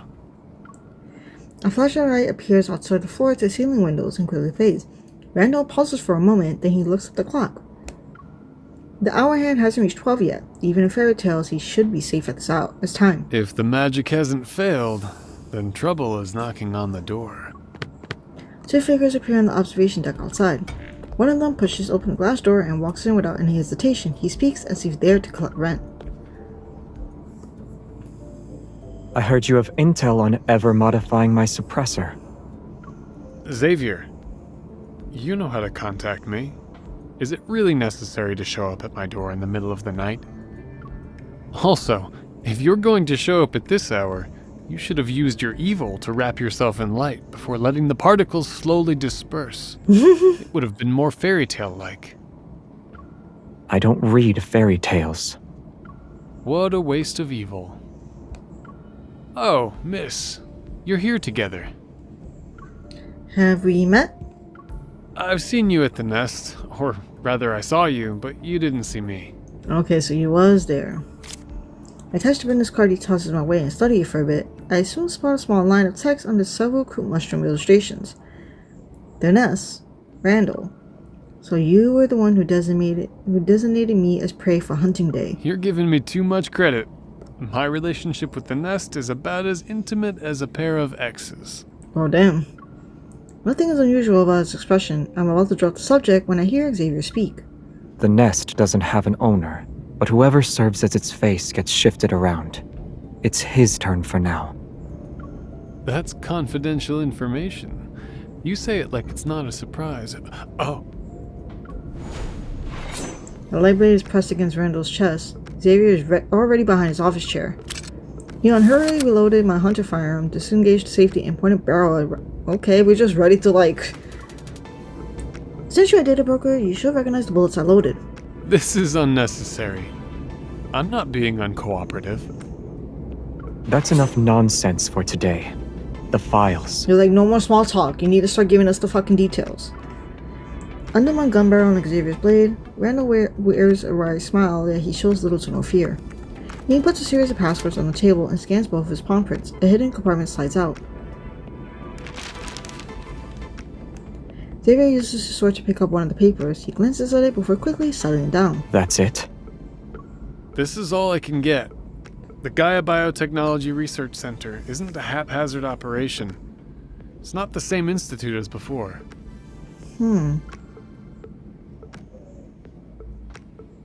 Xavier nods at me from across the table. I understand what he's implying. Then I put my gun in his holster and retreat to the floor-to-ceiling window.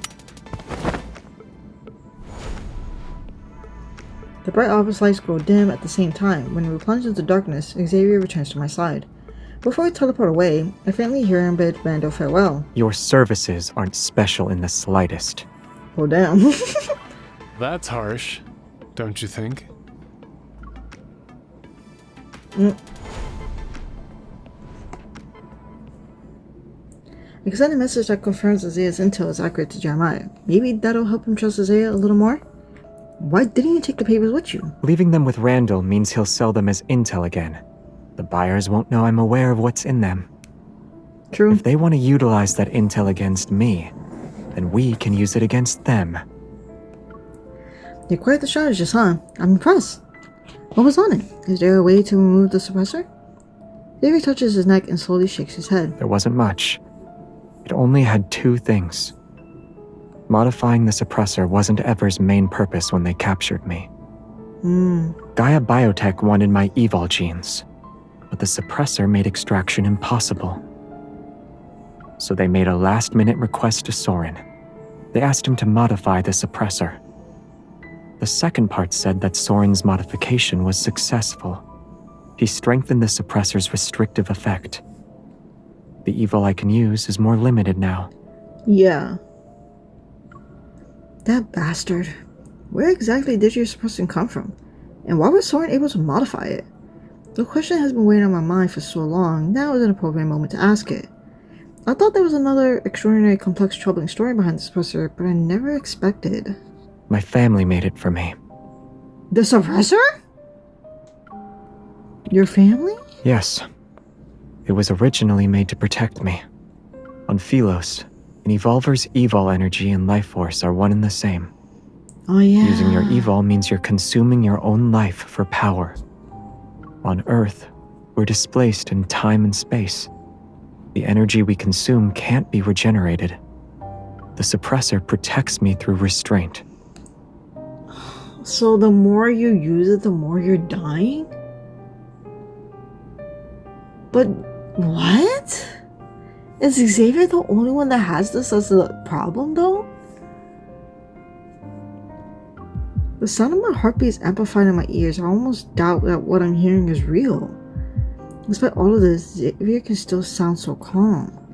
Of course he could. He knew this was history for a long time. What else can he do aside from getting used to it and remaining detached? Are you that surprised? Yeah, that's interesting. So Ever didn't put it on him, even though I thought that was the general consensus. But apparently his family put on him first. And then when they tried to take his evil powers, they couldn't do so because of the suppressor. They asked Soren to help with that, maybe to release it, but then he didn't release it though. He made it worse for him to use his power. But in doing so, is technically helping Xavier? What the heck? What you're basically saying is, we shouldn't remove the suppressor. No wonder Isaiah said it would be suicide if we do that. I tightened my grip on Xavier's hand and they'll really repeat those words. We can't remove it. Did you forget what I just said? Xavier casually squeezes my hand, his tone becoming more relaxed. The documents didn't reveal a method to remove the suppressor, so launching a surprise attack against Soren now would be difficult. When we wake up tomorrow, we'll need to think of new approaches. Are you really giving up on removing the suppressor? I don't have a choice. Researching these technological mechanisms isn't something I'm good at. I can't do it. Seeing him shake his head with genuine sincerity, I actually feel relieved. An emergency call from Jeremiah. A bunch of white-gloved men with new type protocore weapons just burst into the flower shop. New type protocol weapons? We used the car to escape. Isaiah said... They're Ever's cleaners, and we're not their only targets. Where are you? Oh no. I'll show my real-time location with Jeremiah. New type protocol weapons? White gloves? I think I've seen intel about this on the dark web. They're the ones who handle the dirty work forever. Break through fast and watch out for suicide attacks. Isaiah can't fight 20 people on his own. He won't last long. Some backtrackers are here too. Jeremiah's swordsmanship has always been one of the worst in our team.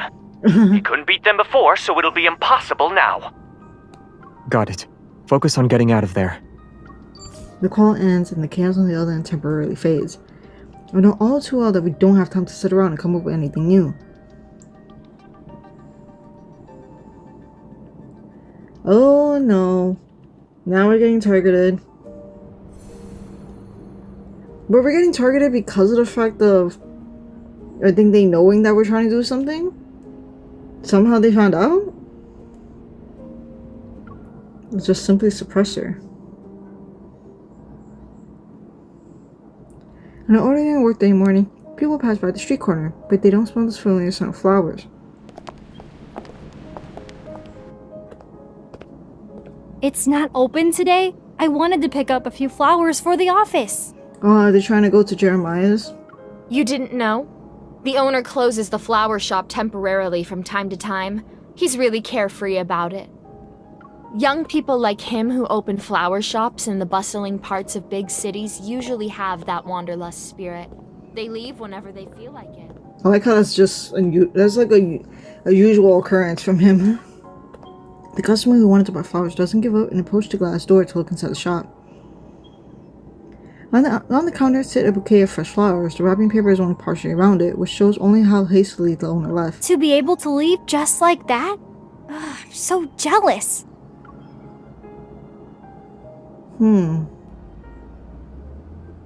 We've been driving for so long that anyone who's been trying to keep up should have lost us by now. We shook them off 15 minutes ago. The endless stream of rush hour traffic stretches ahead as a small delivery truck weaves through. Swaying recklessly, it takes advantage of its slender build. Some drivers pull out their phones to capture the truck's flashing maneuvers. Unfortunately, they lose sight of the target in a blink of an eye. But our choice is obvious. They'll catch up sooner or later. A cold snort comes from the passenger seat. Why don't you just ram into everyone and send them flying? Even if it doesn't kill them, it'd make them suffer at least. Isaiah's funny and he's real for the shit. Just like, yo, why can't we just run them over? It's like, we have to come up with a plan. And Isaiah's like, fuck this shit. Like, I want to frick everybody off. Those masked people's weapons looked dangerous. Who knows what new thing ever came up with this time? Losing heart before the battle even begins. I knew cowardice ran in your peasant blood. Oh, come on. Yeah, I'm not like you. Being iron-fisted royalty means your head is made of iron too, right? Why don't you go up front and help me check the headlights?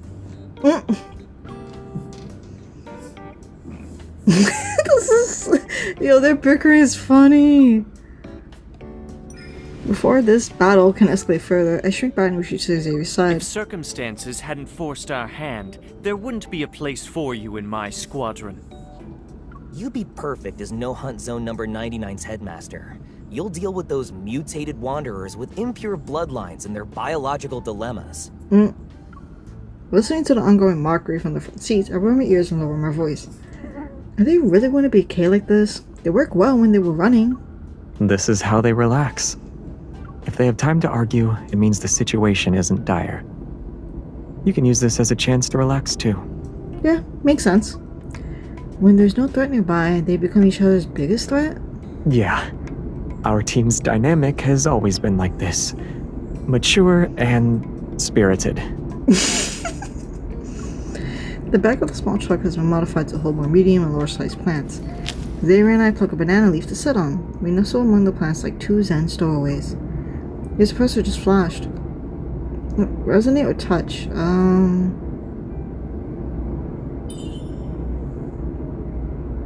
Xavier takes my hand. He signals me to perform resonance and feel it. See? There's no problem, right? I don't know if this is some kind of placebo effect from learning about the suppressor function, but I feel like your evil has gone a little weaker. It's a placebo effect.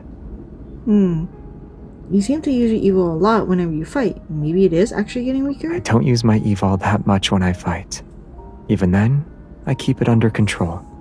I just happen to be very strong. It's still effective, even if I don't use it properly. That makes sense.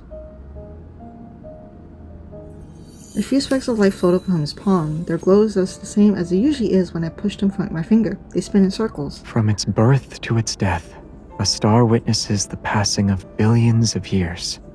Its energy is enough to outlast several generations on Earth. Even if there's a day when I run out of energy, it won't happen for a very long time. You're really optimistic. I've acknowledged the suppressor's existence, but seeing Xavier affected by it makes me feel even worse. That red light is like a countdown before an ending arrives. Its presence alone fills me with unease. They headed straight for Philos because there's a group of backtrackers who said it was Soren, and they're after you? Other backtrackers weren't hostile toward Xavier. They didn't target him the way Soren did either, but the now... backtrackers were never a harmonious group to begin with. Who knows how many people are putting their pent-up resentment on his shoulders? If we view their actions as ones that are driven by emotion, then we'll be severely underestimating the backtrackers. Those willing to cooperate with Ever, and the ones who left at a later time, aren't fools. In this current space, Xavier adjusts his posture. He stretches out his left leg, his body swaying gently with the car. It's because they're intelligent that every decision they make is the optimal choice. Like, they feel like this is the best way to do things. Even if those decisions would tear the team apart and turn their former comrades into bitter enemies. Tear the team apart? Turn former comrades into bitter enemies? The original backtrackers were formed under similar circumstances. Everyone who joined knew the title of backtracker didn't carry any honor on Philos. It meant rebellion, resistance, and desperate madness. Our journey didn't set off with any blessings. No one would wait for our return on the other side of deep space. Damn. Between choosing to be abandoned by everyone and being forced down a path of betrayal, the former takes a lot more courage. I frown. I understand Xavier's interpretation of the backtrackers, yet deep down, I don't want to accept it. After working together for so many years, they understood me, and I understood them. I understood the confusion, the disappointment that kept building up after each failed attempt. I also knew that even though the path ahead was shrouded in thick fog, not one person actually gave up. Seeing Isaiah and Jeremiah's tactic acceptance, I can tell the understanding with their former teammates aligned with Xavier's. But this analysis always makes my expectations about the situation feel heavier. So, they chose Soren because the goal he wants to achieve gave them hope. As for what Soren is doing, it always feels like we're a step or even half a step behind. But the backtrackers on their side could have anticipated our actions. That's what it means to know your enemy. You don't have to think of them as being that frightening. Even though they're enemies now, I don't think they'd use underhanded tactics against us. If conflict is unavoidable, it'll be a few straightforward battles. That's all. At the beginning, I said those people are insane one way or another. I pity how their lives turned out sometimes.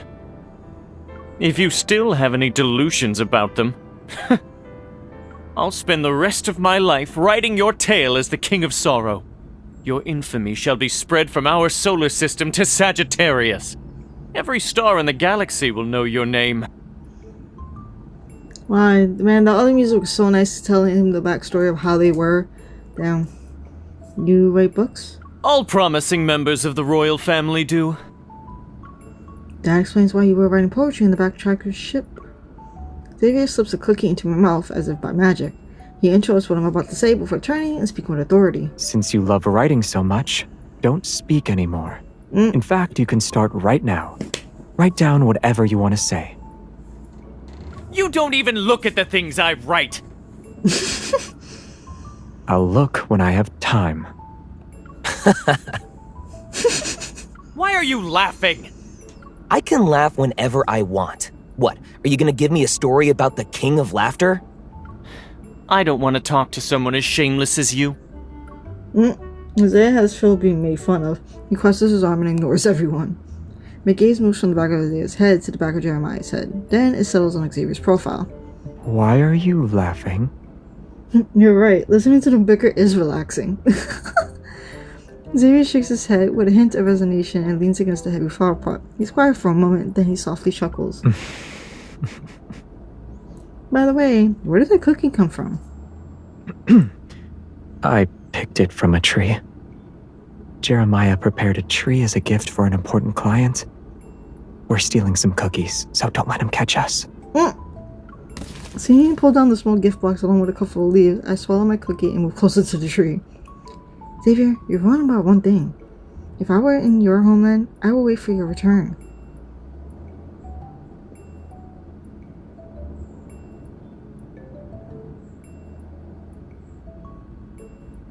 She says that like she didn't do that in the third myth, though.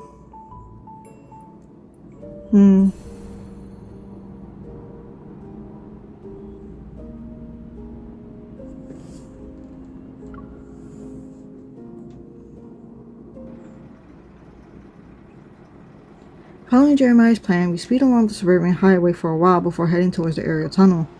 Once we enter the ultra-high-speed tunnel, we can lose the pursuers and buy ourselves enough time to regroup. But from a distance, we can see the checkpoint before the tunnel is flashing red, like an ominous warning the thin mist is stained with cold crimson. Looks like it's closed. What a coincidence. Don't tell me. Their influence doesn't reach that far. Let's split up and scout the area. We'll meet up at the southwest corner of the rest stop in 10 minutes. 5 minutes. Okay. After driving us off at the intersection leading to a rest stop, Jeremiah makes a gesture behind the truck window and slowly drives away. The gesture was cool, but his little truck is covered in battle scars. The sign that says Philos Fresh Flower Delivery has been worn down to just a P. How can his interior be intact when it's covered in holes? Aside from the shell, nothing on this truck is original. Jeremiah modified it into something like a military fortress. Okay. In the worst case scenario, the driver's cabin can supposedly transform into an ejection pod and sacrifice the rear cargo for a quick escape. Huh. In other words, it could sacrifice the flower pots, plants, and us? After this is over, I'll ask Jeremiah to expand the ejection pod a little. I nod. The aerial tunnel rest stop. Hundreds of vehicles are parked at the rest stop. Most of them are armored trucks or heavy-duty trucks transporting valuable cargo. A circular holographic screen is in the center is divided into several displays. The leftmost section shows the number of vehicles currently at the rest stop. As I pass by one of the armored trucks, I can't help but feel a little envious. I remember reading data that showed if a vehicle's structural integrity is sufficient, you can almost travel at the speed of sound through the aerial tunnel. Is Jeremiah's modified delivery truck capable of that? Yeah. Then we can experience ultra high speeds? The express lane is very expensive. The aerial tunnel uses protocol enhanced material as its primary structural component. There's almost no resistance in the low vacuum environment. As a result, daily maintenance costs are astronomical. If ordinary goods were transported through the aerial tunnel, the toll fees alone would exceed the value of the cargo. By the time we exit the tunnel, all the plants in the back could qualify as luxury items.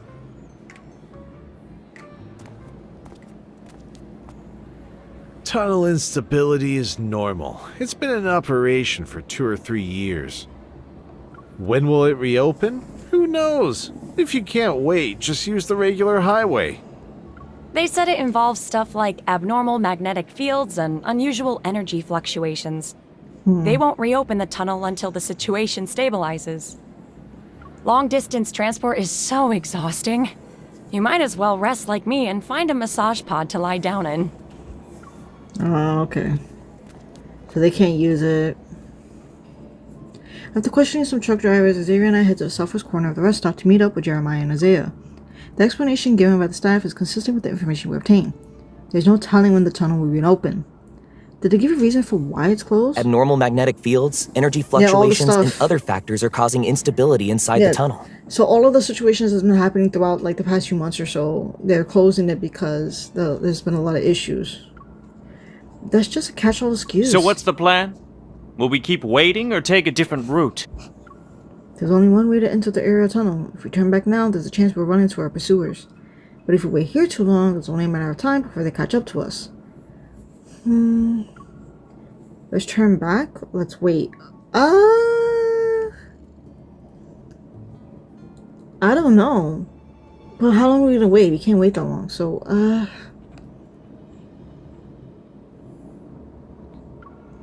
I'm leaning towards turning back to find an alternate route. What do you guys think? I vote for staying.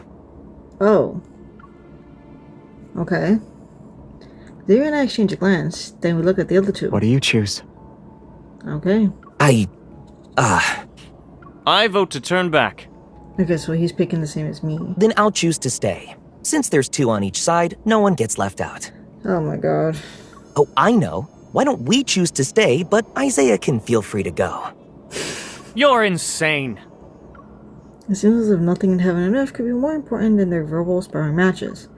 Exasperated, I turn my back to the two of them and ask Xavier about his reasons for staying. Based on my current understanding of the situation, there's a high chance we'll run into them if we go back. Already? Didn't we lose them for a while we were on the highway? It's not enough. Our choice to leave the highway is a signal. They know we don't want to face them head on right now, and that we're creating distance to buy time. And among the fastest ways to leave Lincoln City, the aerial tunnel is the best choice. Xavier convinces me and Isaiah. Everyone unanimously decides to stay. Jeremiah gives me a thumbs up. It's settled then. I haven't eaten or drank anything since yesterday, so this is the perfect chance to refuel. You guys should too. Don't go into battle on an empty stomach. Okay? That's okay. You eat first. We're not that hungry anyway. Yeah. We'll gather intel in the meantime. Thinking of that plant that nearly half of its gifts already devoured, Xavier and I adopt our worst ready attitudes. Because we already ate, kinda. The circular screen is divided into 6 segments. It displays live news, traffic updates, and recently released movies and TV shows.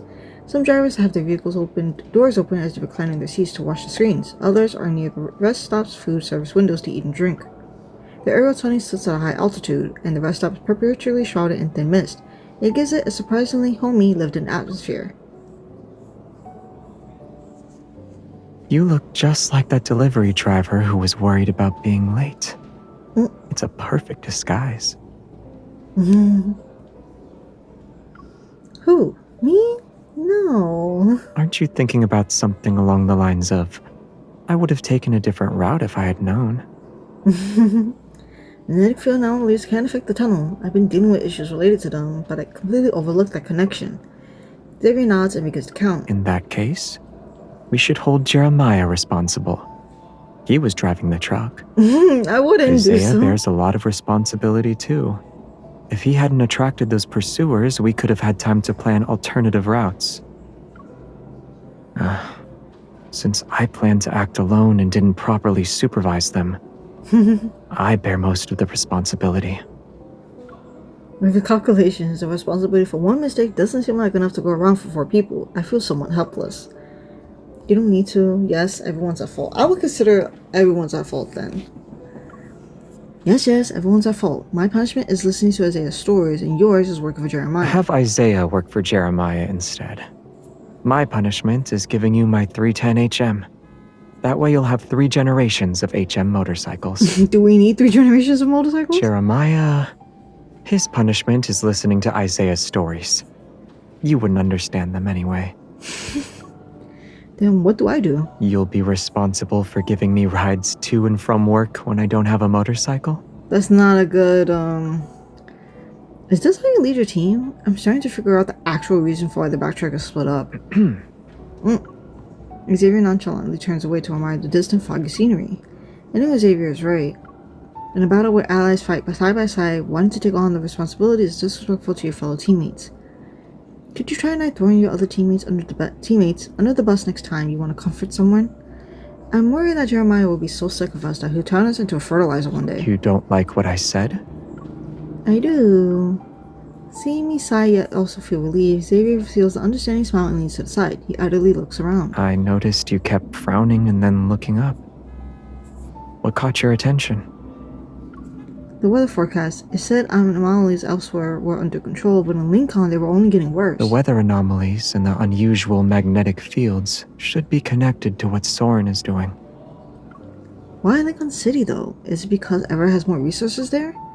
I thought this kind of thing would be carried out in places with fewer people. It wouldn't be exposed so quickly. If his goal is to find a way to save Philos through a magnetic field overlap, then it can only happen in Lincoln. The deep space tunnel affects Lincoln City the most. Various operations involving magnetic fluctuations will be easier to implement. And this is where Traceback 2 descended. For him and some backtrackers, it's also where they fell. Traceback 2? If there's a chance for them to make a comeback, then Lincoln City will be their new starting point. I see. Talking about lost homelands doesn't seem appropriate here. Too bad I don't have the chance to ask the other backtrackers how they've been doing on Earth. Do they like Earth? Have they gotten used to their life here, or do they consider Earth a second home? I guess most of them would say no, otherwise there wouldn't be these recurring conflicts. Jeremiah and Isaiah returned with the food they scrunched up. Surprisingly, they started watching the TV drama that's playing continuously in the corner of the screen. They're still showing this? Don't tell me they've already made it to 10 seasons. A workplace idol drama about protocol refining? Why did they make it look like magic? Brainless people watch brainless shows. On the screen, the protagonist is researching methods for turning Earth's natural energy sources, such as oil and coal into protocols.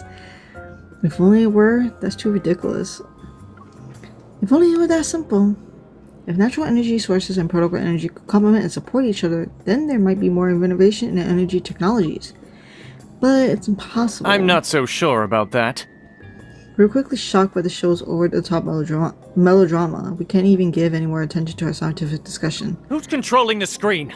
I want to file a complaint. This is mental pollution. Forget it. There are still plenty of people who love watching this. If you don't like it, just look away. Quiet. Xavier suddenly stands up. With a grumpy expression, he looks towards the rest stop entrance. Oh no, are they here? Oh no! Oh no! The string end warp. Oh no, I guess we're gonna have to warp now at this point, right? Something's off. The tunnel has been closed for some time now, and the information has spread to drivers who are stuck here. After we arrived, fewer cars showed up, but at this moment, an armored truck is pulling into the rest stop station. Oh! Energy fluctuations. The newly arrived vehicle is loaded with a batch of active protocol energy weapons. There's quite a few of them. They might not necessarily be from ever, but Xavier doesn't hesitate. Retreat. Get in the truck. Oh yeah, we can't take no chances. We can't. Using the fog and other large vehicles as cover, we head to the corner. A subtle energy shift appears in the air. Xavier and Isaiah turn their attention towards the center. Avoid the patrol robots. It's just like the time when Xavier helped me escape the nest. We ran into them at Azure Square. Ever is using them to pursue us? They're all Ever's products. The fact that they immediately hacked the robot's control systems means it's them. At this rate, they'll determine our location within 10 minutes. Man, how is Ever really able to do all this stuff? Get ready for a fight. Yeah. The fog grows thicker and my grip on my gun becomes slick with sweat. It's possible that we don't need to fight, but the tension still makes my heart beat faster. An unexpected topic breaks the atmosphere of our silent retreat. Before this difficult battle begins, I need to make a confession. Oh no, what happened? Over the years, I've been secretly taking parts from our backtracking spaceship to modify my truck. Since you're insane, consider going to therapy. Dying is also an option. Okay. Don't fight. Well, I'm confused about why Jeremiah is bringing this up. Isaiah's angry expression freezes, then it falls apart. Please don't tell me you still haven't given up on that suicidal idea of modifying a miniature warp drive. A miniature warp drive? Bro. A miniature warp drive? Can that be built on a truck? Shocked, I looked at Xavier, then Xavier's expression shows traces of cracking. Jeremiah becomes the calmest person in the room, his face revealing hints of amusement. Anyway, we only have two options right now. Either we charge out and fight, or we try out my truck's immature string-end warp drive that I've poured my heart and soul into modifying. What's the success rate? Are we really gonna try to warp out of this? If success is defined as no one dying, then it's 100%. The worst case scenario is that we won't know where we'll end up. Has your recklessness grown with age? Has your courage declined with age? Damn, like... Isaiah's brow furrows before relaxing. He scoffs and directs the question to me. It's your call. Yeah, you decide. What? Firstly, I need to know what the string and warp is. Secondly, did you forget that Xavier is your leader? It's basically a point-to-point space travel technology. But you've already made your choice, right? Both are a little extreme. We'll fight our way out. We'll just teleport. I don't think we can fight, right? So we'll just teleport. The enemies before us are too familiar with our skills, and their strength is formidable. Not to mention, they're carrying weapons with a highly destructive power. But what worries me most is, could they be carrying equipment that's designed to target suppressors? It's basically teleporting, right? I might not have done it myself, but I've seen it in action. Space Wars should be pretty straightforward. Speaking of which, I've seen sci-fi movies where pigs were the protagonists. If pigs can do a space warp, we can too. After organizing my thoughts, I turned to the three men's patient gaze and grit my teeth. Jeremiah, do you have a way for us to slip away without alerting anyone? I got you. Can we add an extra safety measure? We need to guarantee we'll stay within a certain range and not end up with the other side of the planet. There are people here who have extensive experience with unplanned warp points. Yes. Realizing he's talking about the experience using Traceback 2 across space and time, I can't help but feel somewhat nostalgic. Though now's not the time for that. You really have been through a few epic adventures. Xavier, who got in first, turns around in a crouching position, and he pushes aside the branches blocking the rear door as he reaches out to me. Regardless of the adventure, you've always been there. Before I could think about what he means, he pulls me into the vehicle.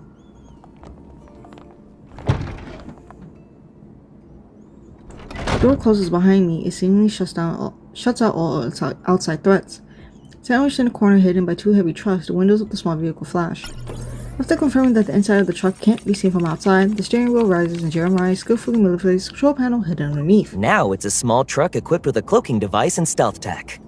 We can use the shadows for cover and slip into the tunnel's auxiliary road next to the checkpoint. Once we're there, we'll activate the string-end warp drive. The tunnel will conceal the commotion, so hopefully they won't notice us. Alright. Everything progresses just like Jeremiah says. Neither the patrol robots nor the checkpoint detects us.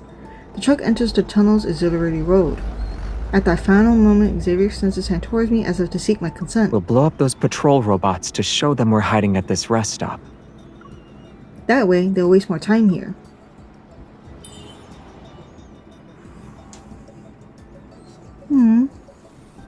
Aw, the holy hands.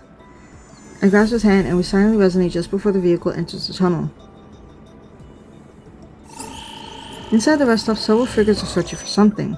Patrol robots hover in midair, the compound eyes sweeping across the tunnel entrance, traces of cold red light flashes. Suddenly, all the robots lose power, their eyes flickering and going dark. They crash to the ground one after another. Okay, so I guess it's working. We're gonna actually like warp around. Oh, never mind. We got battles to do before we actually get to the warp spot. Alright, let's do this real quick. Alright, done with the battles. Now we're back to the story. So this is the next part called Raging Torrent. So now that we're finally running away still from the other people, unbeknownst to anyone, a small flower delivery truck sits at the end of the aerial tunnel's frontage road. The vehicle blends into its surroundings. Jeremiah's movements have reached a level that's beyond my comprehension. I heard space warp technology, but I always thought it was nothing more than a theory, something for the distant future. I feel a little nervous. But then anxiety quickly recedes, like a tide when I hear a poorly stifted yawn. Xavier. Sleepy baby. Xavier, I can't believe you're sleepy right now. Don't you feel an edge? You're the one who's too nervous. We're about to do a space warp. It's more like jumping. They're like, oh, we've been through this. We know what to do. It sounds impressive, but... It's actually really impressive. Jeremiah takes a break from his work to chime in. Xavier turns his head back. Don't listen to him. He's just bragging. This isn't a real space warp. There are too many conditions it can't meet. You can imagine it as an elevator that's slightly faster than usual. We just don't know which floor it'll stop at. I'm somewhat stunned. Is it really just an elevator? Range safety measures are in place, and the emergency brakes are functional. Everything's ready. What about you guys? The windows, rearview mirror decorations, sturdy leaves, the delicate flower petals begin to vibrate at the same rate. Jeremiah's hand pauses in midair, his gaze swooping over each of us. Although he appears slightly tense, he is not too anxious. In the silence, he presses his lips together and activates the vehicle's warp drive. Okay. A loud hum bursts forth from within me, and it almost instantly blurs my consciousness. All my senses are in turmoil, my body and soul are thrown into chaos. At that moment, a hand gently, quickly grasps mine. My trembling heart settles and allows my consciousness to flow freely. Aww. Are we going back to Philos though?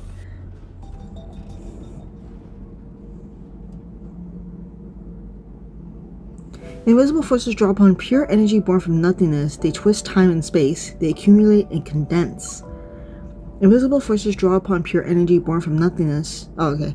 A giant star's death build the framework for this energy. A collision in a binary star system strengthens its form. A wave of meteorite bombardment covers it with an outer shell. Finally, a faint fluctuation from cosmic strings sends it into orbit. Is this what it's saying how it was happening with the warp drive? After being incubated for hundreds of millions of years, it takes on the appearance of a young planet. Also, we're talking about, I'm assuming we went Philos, right? Whoa, what in the... What the...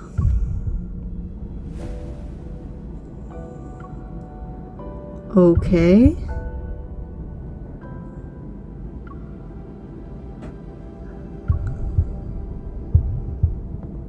What are we sensing?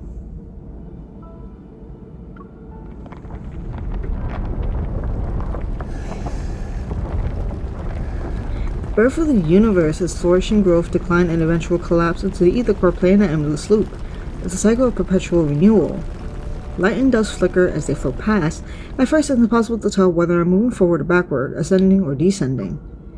It's as if my consciousness is being swept along a river. It converges in the torrent until it falls into a vast ocean of the cosmos.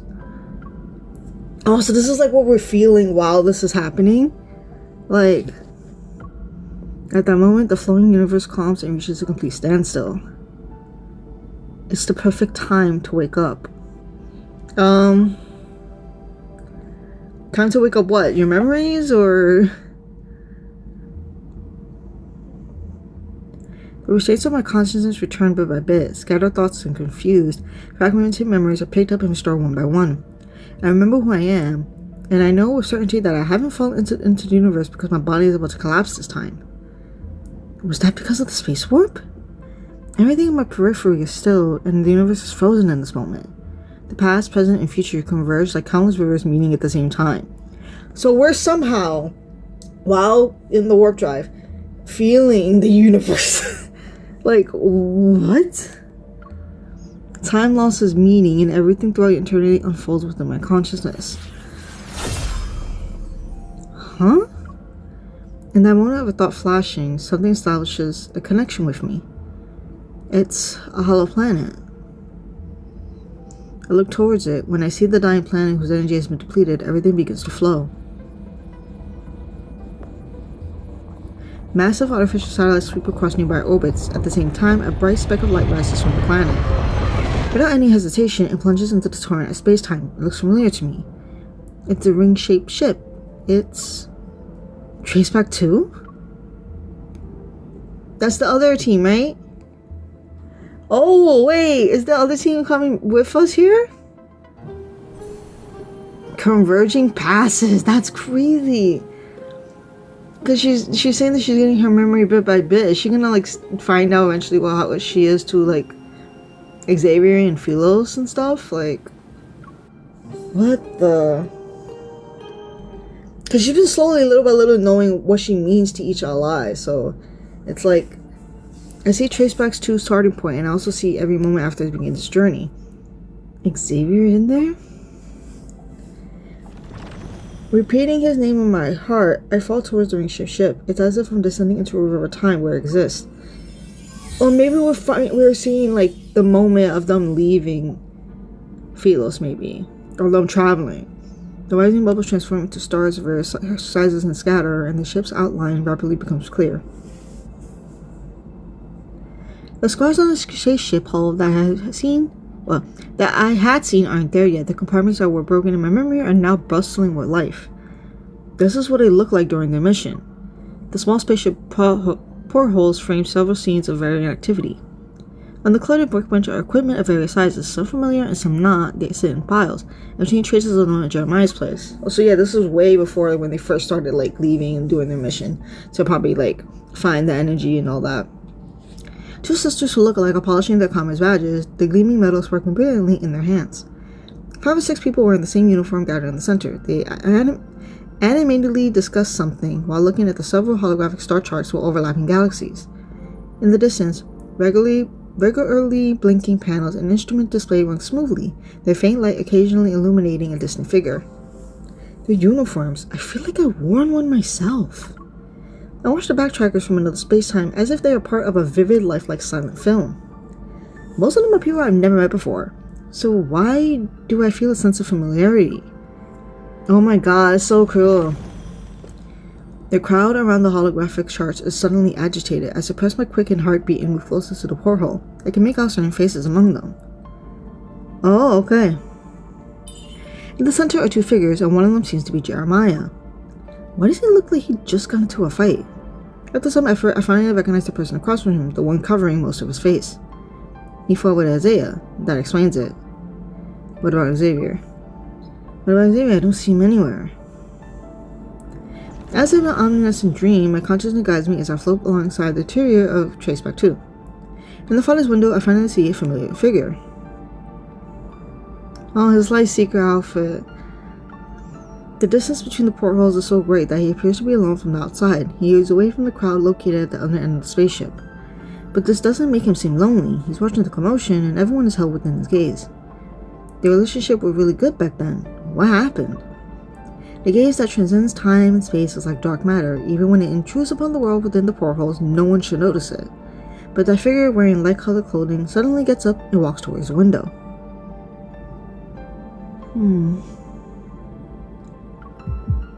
The racing heart seemingly pounding against my eardrums. As he moves closer, I unconsciously shift to the porthole as well. I don't know what my current form is. I only want to press my hand against his palm as it rests on the other side of the window.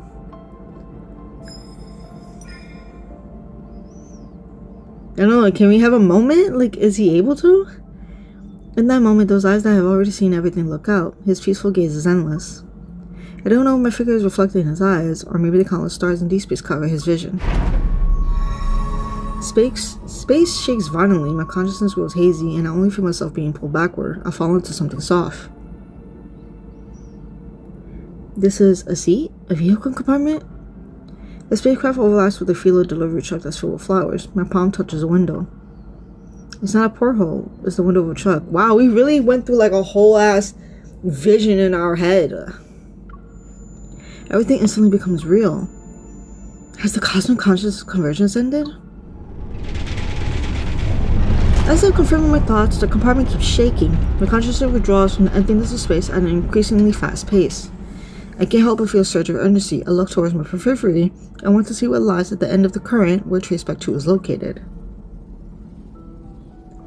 I didn't think I see a destroyed planet there.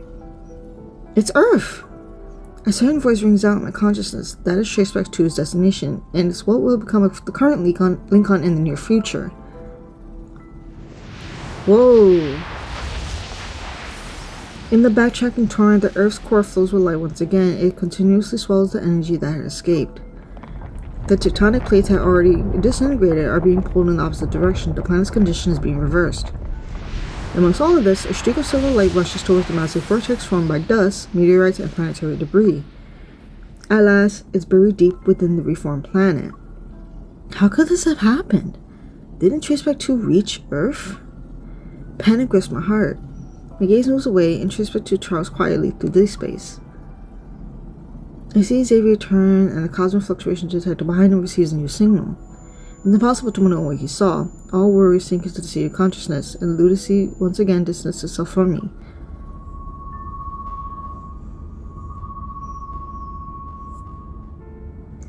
I, above the familiar Earth, saw myself. The me on Earth is looking through the truck compartment's barrier to a gaze of the void above. Meanwhile, the me in the air is rapidly falling. I see the image of myself reflected in my eyes, the familiar giant eye that once devoured me. Like the eye that we saw in the beginning?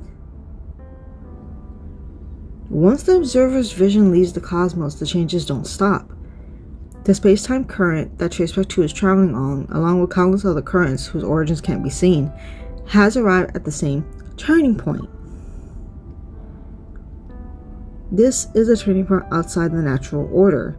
Thus, the direction is changed. A predetermined future shatters.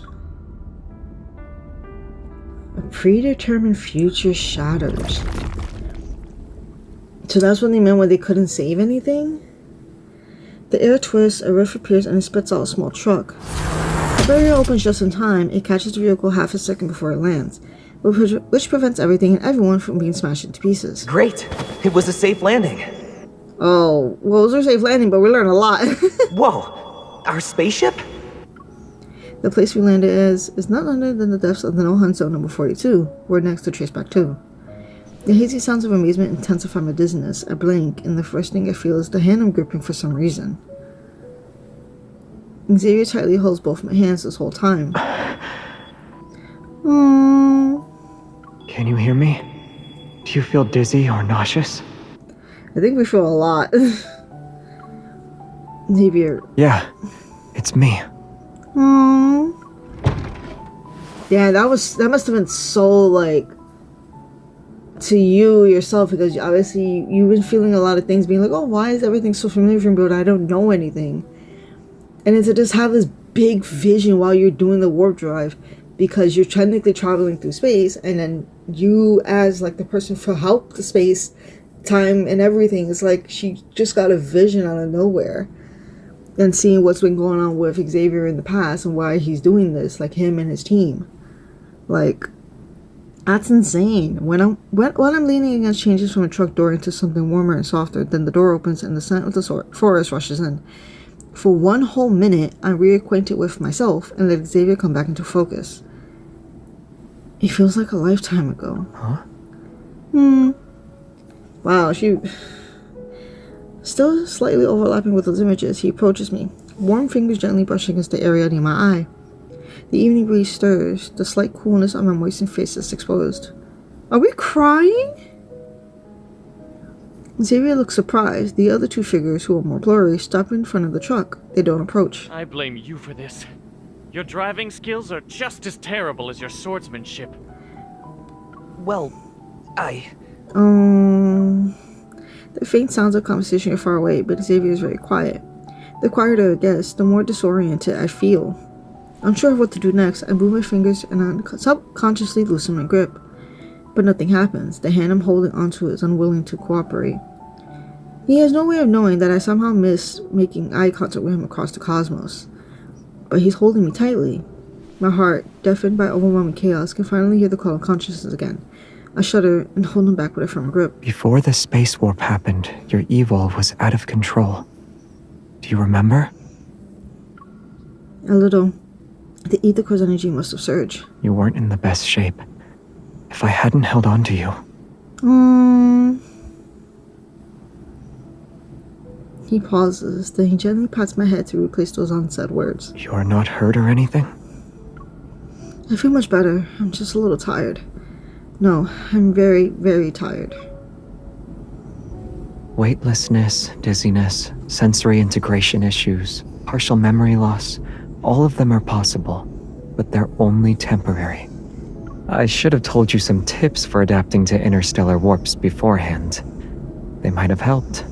I don't think that would have helped, because I think it just deals with the fact that we have an ether core, which is like the most powerful protocol in the fucking universe, and we're so deeply connected to everything in space that's why this affected us so hard. I know. We'll make Soren pay for this, too. I agree. In the end, I'm so exhausted that I lose the ability to think. Before falling asleep, the last thing I remember is me leaning against Xavier's shoulder. I listen to his slow breathing. That reality I have retrieved, it makes me want to cry. Oh no, I feel so bad. Sweetie. Oh, that's so converging past, because she finally was seeing like the past for Xavier. And then she's trying to figure out so hard, like, why is everything so familiar for her, because she doesn't know like her full like past with Xavier. Oh man, the way she was feeling so like empty, felt like she was just so lost. Oh man, like I think dealing with warp drive, which is dealing with space, I think that alongside with her ether core, I think it just fucked her over really hard, and that's why I gave her a vision to the past, which I think is a good thing, because we're still slowly learning about what the ether core is, why is it so special, why are we so powerful for us, why does everybody want it, and all that, right? Obviously, she doesn't fully understand everything about it, and the fact that why did the bad guys want it so much, but And man, I just feel so bad because she was really like, sounds so startled and like trembling and everything. You know, I just wish the best for her, like our girl, man. She's our MC. We gotta root for her and make sure she's okay. The heaviness of my heartbeat pounds against my chest as I struggle to tear away the haze before my eyes.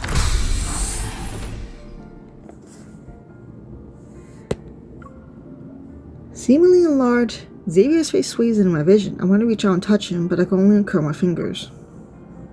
Oh, the pat. Oh. Xavier's eyes. Ugh. Xavier notices this and leans down. He playfully noses my hand with the tip of his nose. Did you sleep well? How are you feeling? He's so close. Even simple words have the power to make me happy. Xavier isn't separated by the torrential space-time beyond my reach. How long was I out? Less than 6 hours. The recovery chamber's data says your evil has stabilized. Once your fatigue fades, you should be okay. He supports my shoulders and helps me sit up. The people trying to intercept us are probably still investigating the tunnel. The commotion we created should be enough to delay them for a while. Jeremiah is fixing his truck. He says he wants to shorten the miniature warp distance so it can be used for flower delivery across city blocks. So there's no need to worry. You can focus on resting until dawn. No. You! No way. Stay away from... Does it keep on going? Okay, I thought it was gonna keep on going. Right now, I'm lying in Traceback 2's recovery chamber. Xavier's by my side while Jeremiah and Isaiah are outside fixing the truck. A fragment of a memory once dormant slowly stirs. Feelings that emerge in this cosmic consciousness search again. I was once one of them. Together, we shared a thrilling cosmic adventure. The cosmic coordinates Traceback 2 originally had. Where were they exactly? Did something unexpected happen before you arrive? The unexpected question causes Xavier's expression to falter slightly, and his hand on my shoulder tightens in response. So wait for a minute, because I think it was pretty much said that she was part of the group, but I thought she wasn't either. Or maybe she was part of the group, but then when the situation with Lightseeker's myth happened, you know, she ended up having to become queen. And then the mission technically didn't go well because it took forever, right? And then that's when Xavier's third myth showed up, and then that's when he became like king, and it was like a completely different story what happened afterwards. It kind of continued on to Lightseekers, and I think this is also slightly telling us what's going on in between that. So, okay, I'm trying to like piece it together. Like even if I might have it slightly wrong or whatever, you guys can let me know in the comments. But yeah, I'm trying to figure it out as properly as I could, because I always noticed that the Lightseeker and King of Dark Knight myth is always together. Like, they coincide really well. Like, one is the past, one is kind of the future-ish of what happens after Philos. But, yeah, so if this is, like, the in-between where she's trying to figure out, like, what's going on before he fully, you know, went to space with the Traceback 2 with his team and whatnot, so... What did you figure out? I forced myself to raise my arm and grab Xavier's fingers. I saw that you were supposed to arrive at Earth as it stood on the threshold of destruction. But you're all alive and Earth is fine. Was I seeing things? As I rambled, the surprising Xavier's face gradually fades. He squeezed my fingers as he continues questioning me. What else did you see? Oh, the backtrackers. Jeremiah and Isaiah were fighting, and there was someone who reminded me of Soren. I also spotted people I have never seen before. What about me? He turns and sits down. With a more serious expression, he lowers his gaze. I asked you about an important matter. I also asked you about an important matter. You saw all of them. So what about me? I understand, of course, that this gentle questioning is his unique way of reassuring me. Fortunately, he really is safe and sound. I pulled myself out of that overwhelming panic, squeezed his fingers, and cleared my throat. I saw you, but it didn't seem like you didn't fit in. It took me a while to find you. Why were you by yourself near the control panel? Were you too intimidating? Everyone was too scared to hang out with you? It should have been my turn to be on duty. Otherwise, I would have stepped in when Isaiah and Jeremiah were fighting. You break up their spot? I'd remind them that comrades who fight get punished. So if they were going to brawl, They might as well make it count. Otherwise, it wouldn't be worth it. You're devious, Xavier. No wonder you stayed so far away. You enjoyed the show. Aside from their fight and typical tomfoolery, did you see anything else? It sounds like the backtrackers are a disorganized group of misfits. You know how no one sees you work hard, but you get caught when you slack off? It's a universal law. Besides, I didn't want to look at anyone else once I found you. Xavier tilts his head slightly as if his curiosity has been satisfied. He finally seems willing to answer my original question. During our backtracking, I received cosmic fluctuations. The source of their transmission was unknown. Was it like the signal from Deepspace that we received in 2034?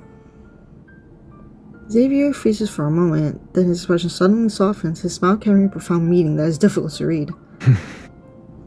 Maybe. Well, if we saw a vision of our Earth being destroyed, but in our current present time that hasn't happened, so something must have went right. But we're still on the verge of destruction though, so...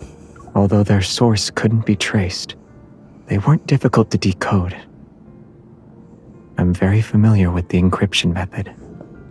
They sent coordinates that were similar but different from the ones we originally had. At the time, I wasn't sure what that meant. For certain reasons, we decided to change coordinates at the last minute. The landing time ended up being a bit more off than expected. How much? A little over 200 years. Oh, that's why. My eyes widen as I stare at his face. I blink once, then twice. So now we're knowing Xavier's real age, essentially. I thought I understood you enough already, but I never expected. It wasn't that big a deal. 200 years is just a small ripple in the endless river of time. Oh, I guess. But to us, hearing that is kind of insane. What happened after that? What were you supposed to do once you landed on an unfamiliar planet in the wrong time period? I should clarify something first. Whether it's a journey with time travel or a displacement of 200 years, both are already in the past. Xavier is like, or we already established that he was already over 200 years old, essentially. I guess time, space-wise, time around. But like, damn. You don't need to worry about the hardships we've already endured. I guess just look towards the present. And look at the silent damage traced back to his voyage across the barriers of time and space carry grand, heavy ideals. The backtrackers who escaped fate's crash once greatly cherished it, and what made them have the resolve to leave it behind. For someone so eager to change something, 200 years would feel like a long time. Xavier doesn't comment at that. Instead, he lowers my hand and stands up. Are you feeling better? I want to take you somewhere. Okay. The deep, inky darkness is diluted even though the horizon has broken free from the merged silhouettes of distant mountains and dense forest. At least the night isn't as dark anymore. Xavier brings me to the back of the spaceship. Scars cover the hull and tangled exposed cables hang like sinews.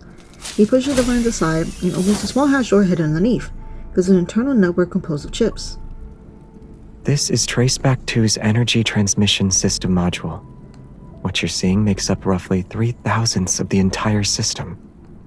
If there isn't enough energy to power it, the spaceship will lose propulsion. Over those 200 years, repairing the spaceship became everyone's primary concern when we realized that achieving our goal would require careful, long-term planning. He takes my hand and places it on the delicate panel. Use your eVault to sense it. The transmission system suddenly turns on. It rapidly consumes my energy, but the process of converting kinetic energy as well as the transmission isn't smooth. It's like a pipeline with too many breaks. The loss during transmission is very high. Is it because of the damage? It's the opposite. Is it just too much? His large hand covers mine, and the calluses from wielding a sword brush against my skin. They carry the solemnity of two people drawing a blade together. Xavier lowers his gaze and suddenly releases evil, and immediately follows suit. Following his guidance, I detect traces that I couldn't find before. I sense several classes of evil, but the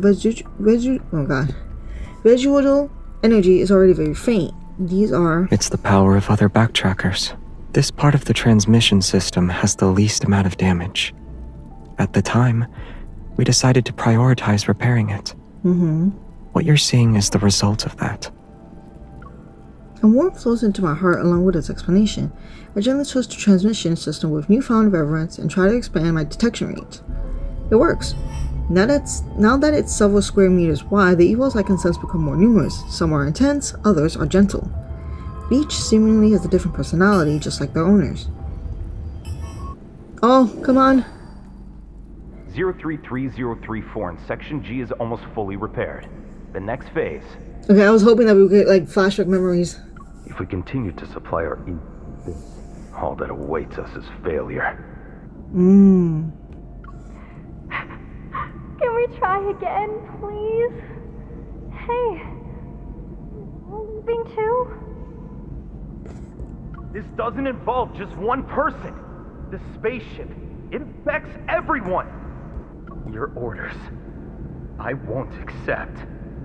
Ooh.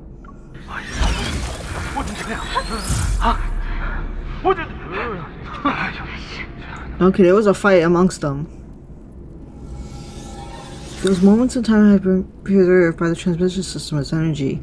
They appear as hollow pieces of ember in places where the light illuminates them. The backtrackers once gathered here to repair the massive tracks back too, and it was this place where they left traces of them parting ways. They fought one day. Mm-hmm. Afterward, half of the people who had been repairing the ship gave up. Later on, several more among that group left. Fewer people stayed behind. And after a very, very long time, it became what you see now. Fragments of life drift like dust from the vines Dee brushes aside. As the night wind rises, they scatter and land on the grass. Faint light pours down from behind us. As shadows are cast on a damaged surface or traced back too, they bring an energy fluctuation. Sensing something, I turn and look towards the east.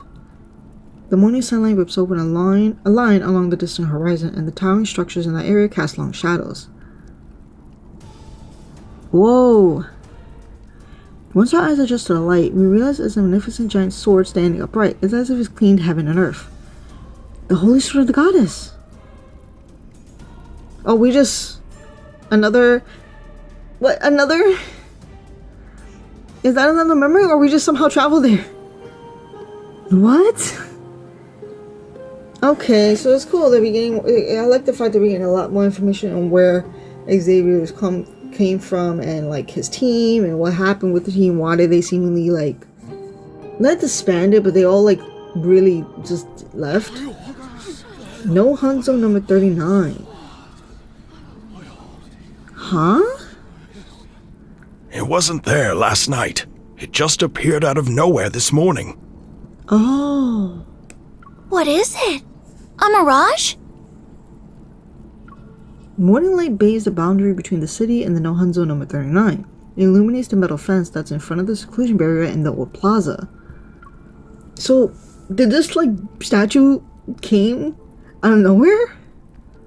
The crowd isn't gathered to gawk at the ruined streetscape from the Wander attack. They're staring at the towering sword-shaped monument that seems to have appeared out of thin air. Oh. It materialized. Earlier than expected. While we were rushing over the No Hanzo number 42, the panic triggered by the Holy Sword's appearance has been brewing for an hour. Outside the No Hunt zone that has been closed off, onlookers surround the area.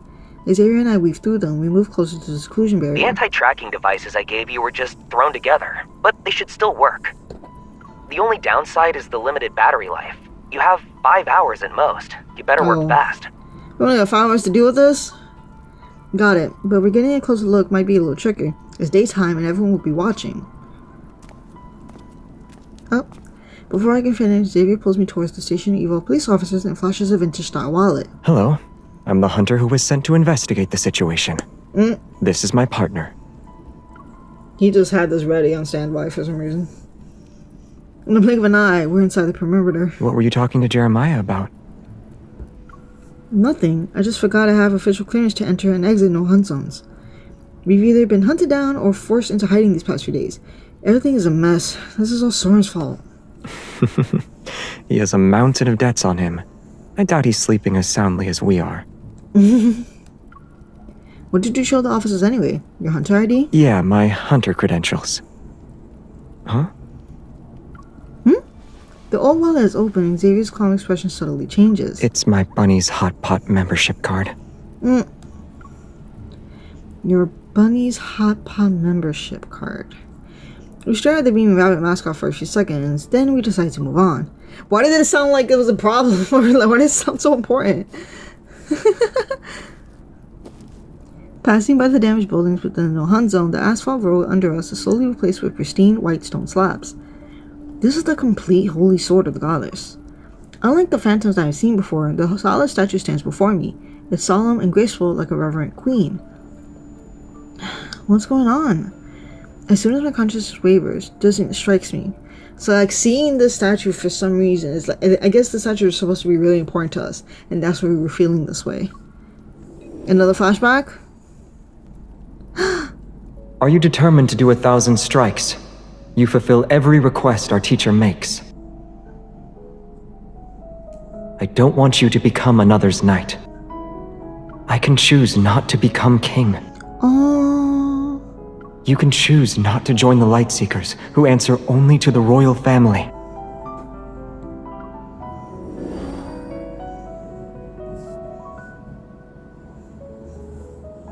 That was me and Xavier. A gentle breeze sweeps through the grass and my vision refocused. Xavier stands beneath the giant sword, his palm pressed against the blade.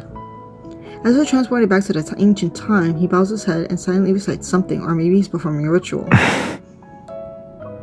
Another gust sweeps across the ground. He opens his eyes and returns to his familiar demeanor. This is... A faint light is peeled away from the monument and flows into Xavier's palm. Without the light's concealment, the scratches on the statue's surface become visible. They're new. What do you mean? Did Wanderers from the No-Hunt Zone do this? Wait, Wanderers haven't appeared in No-Hunt Zone number 39 for a long time. Oh, Xavier, look! There's a wavy leaf sea lavender. Familiar, yet somehow different, a cluster of small blue flowers grow close to his base. I reach out to touch them, but the petals will disappear as soon as my fingertips reach them. Oh. Watch out! The unexpected turn of events shatters tranquility. Xavier pulls me back, his light blade ready to strike. Something's off. No. This descended piece of Philos isn't right. Oh. Can you sense the energy fluctuations?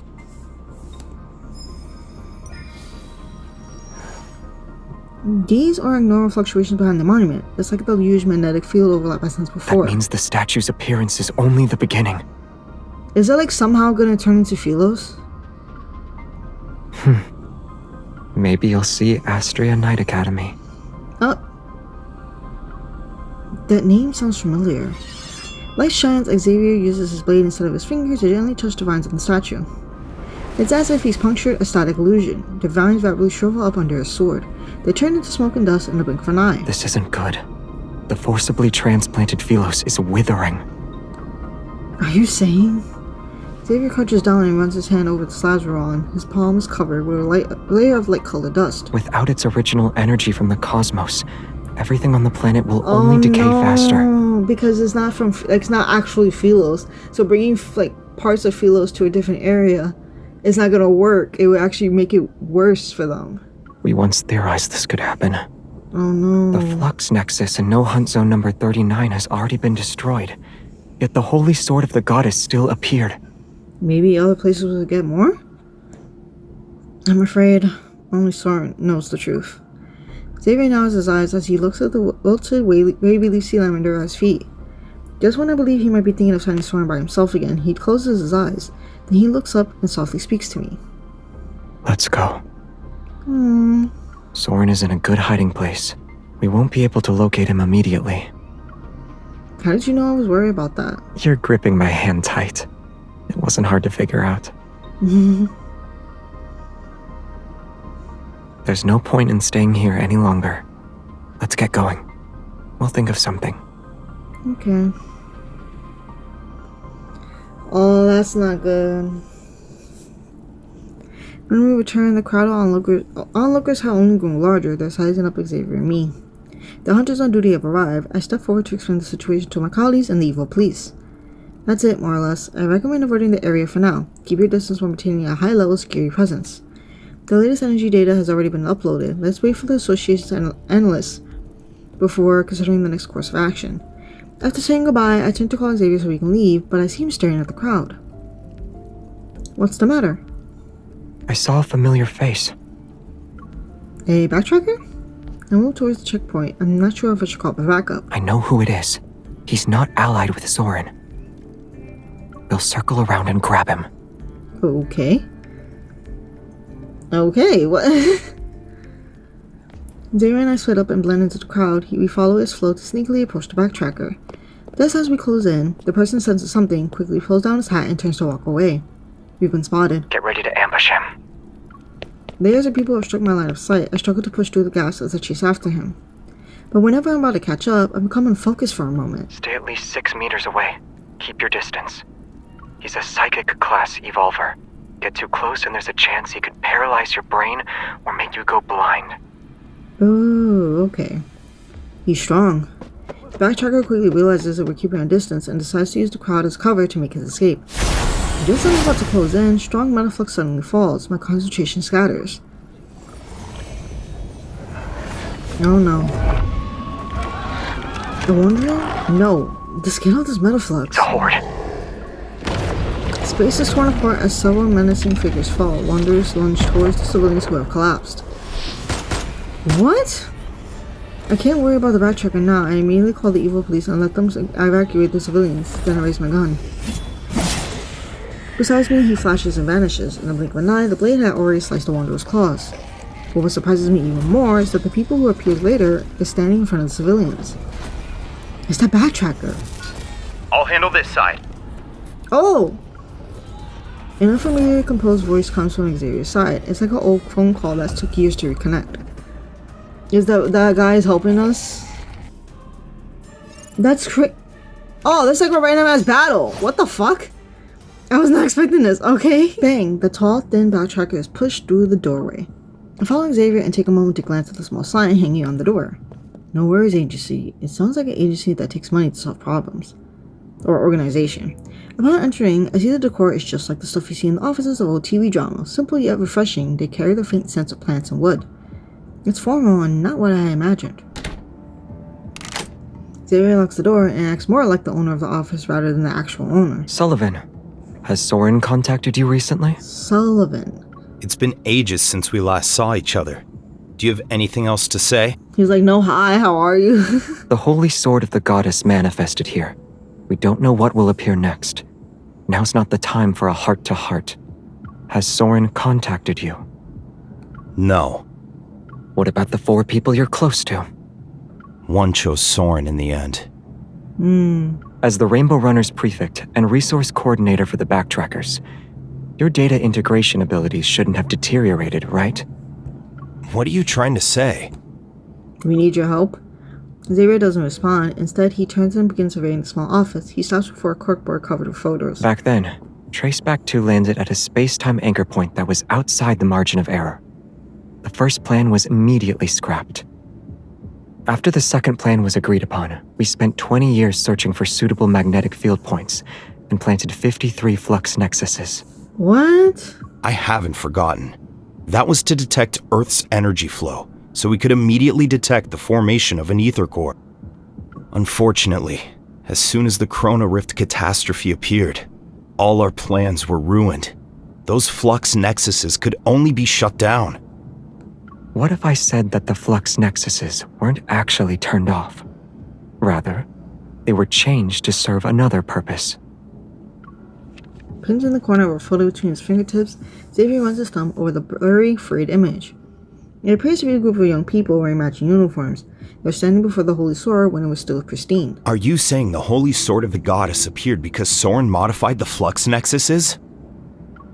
Some of the ones you set up may have been modified as well. Back then, to ensure the plan wasn't leaked, each person only knew the locations of the anchor points they set up. And the map showing all the anchor points is hidden in your psychically sealed compartment. I need that map. Oh. Sullivan, who has been confrontational with Xavier, lets out a hearty laugh and plops his tense self onto the sofa. I already left the backtrackers, Captain. I swore never to interfere with any backtrackers.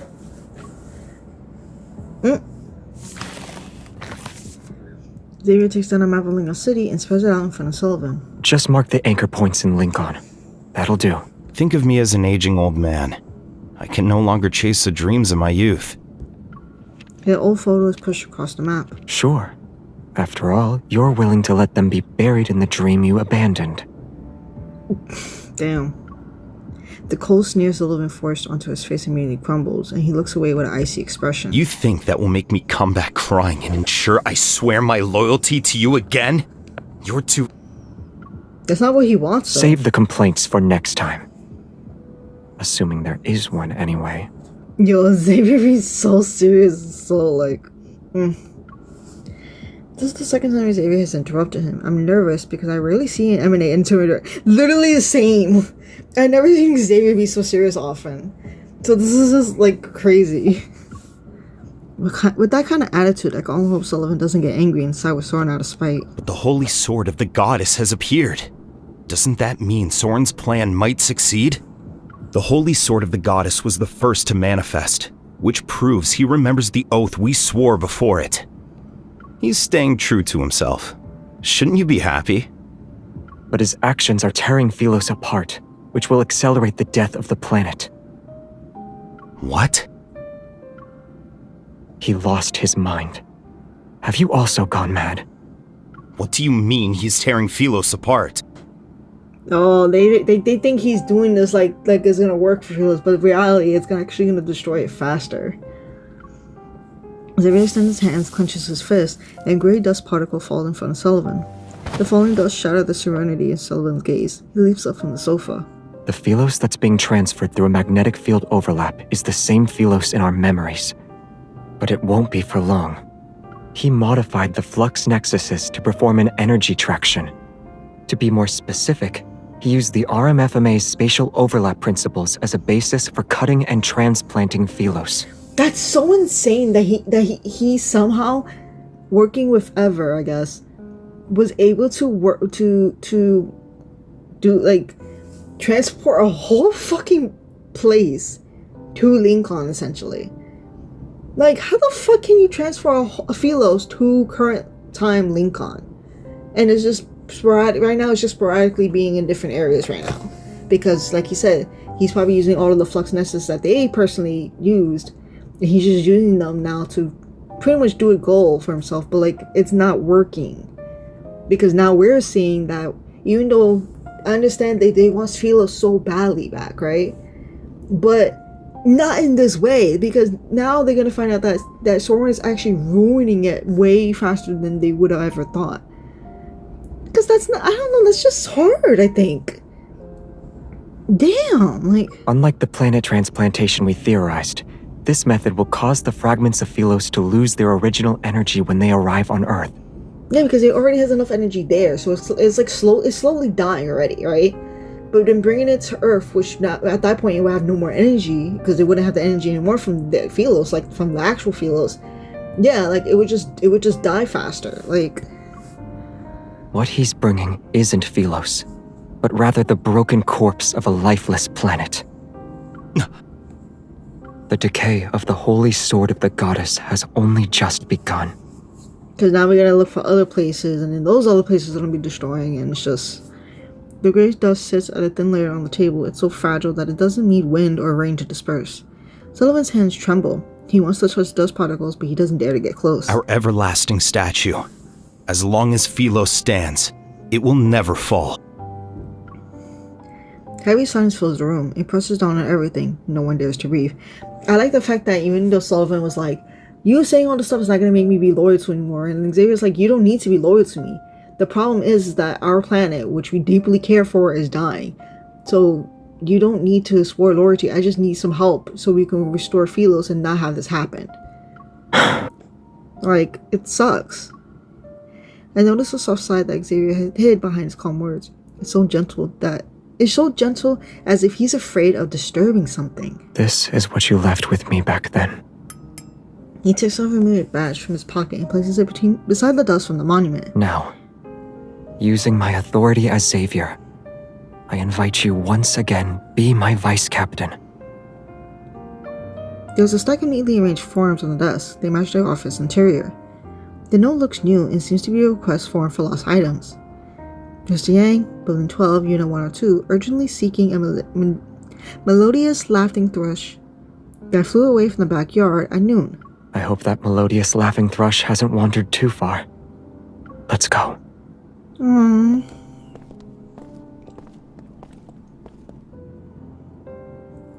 Okay. Now you could feel like the softness in Xavier's voice because like he obviously was using like his intimidating aura, like his authority.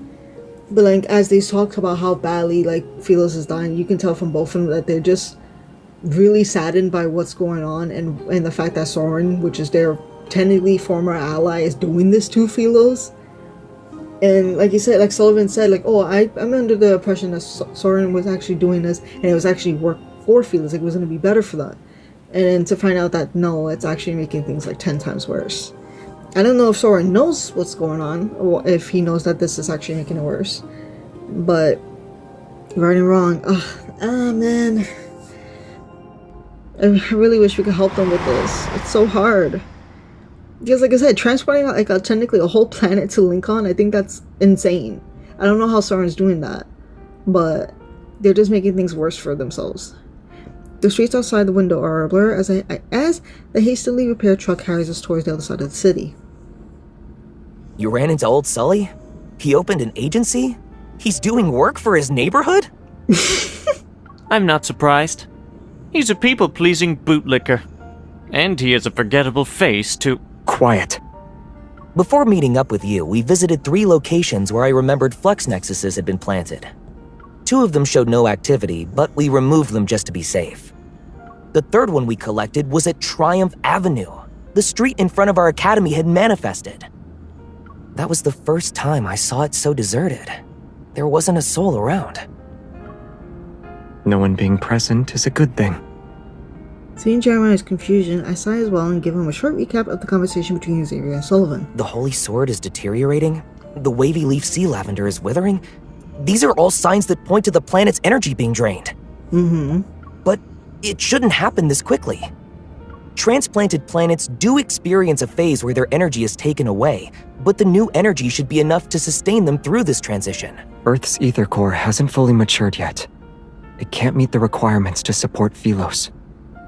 The second plan requires an ether core that matures when Earth collapses.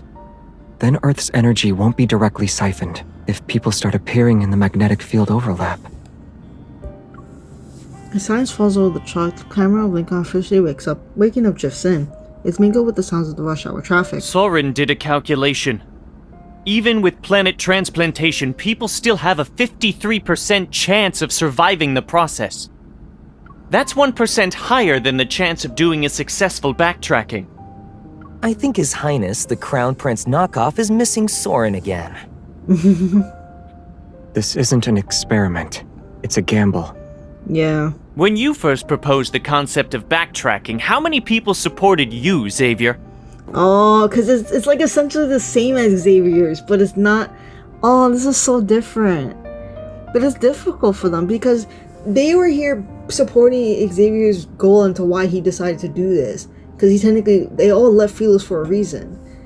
And because they were trying to find a different energy source.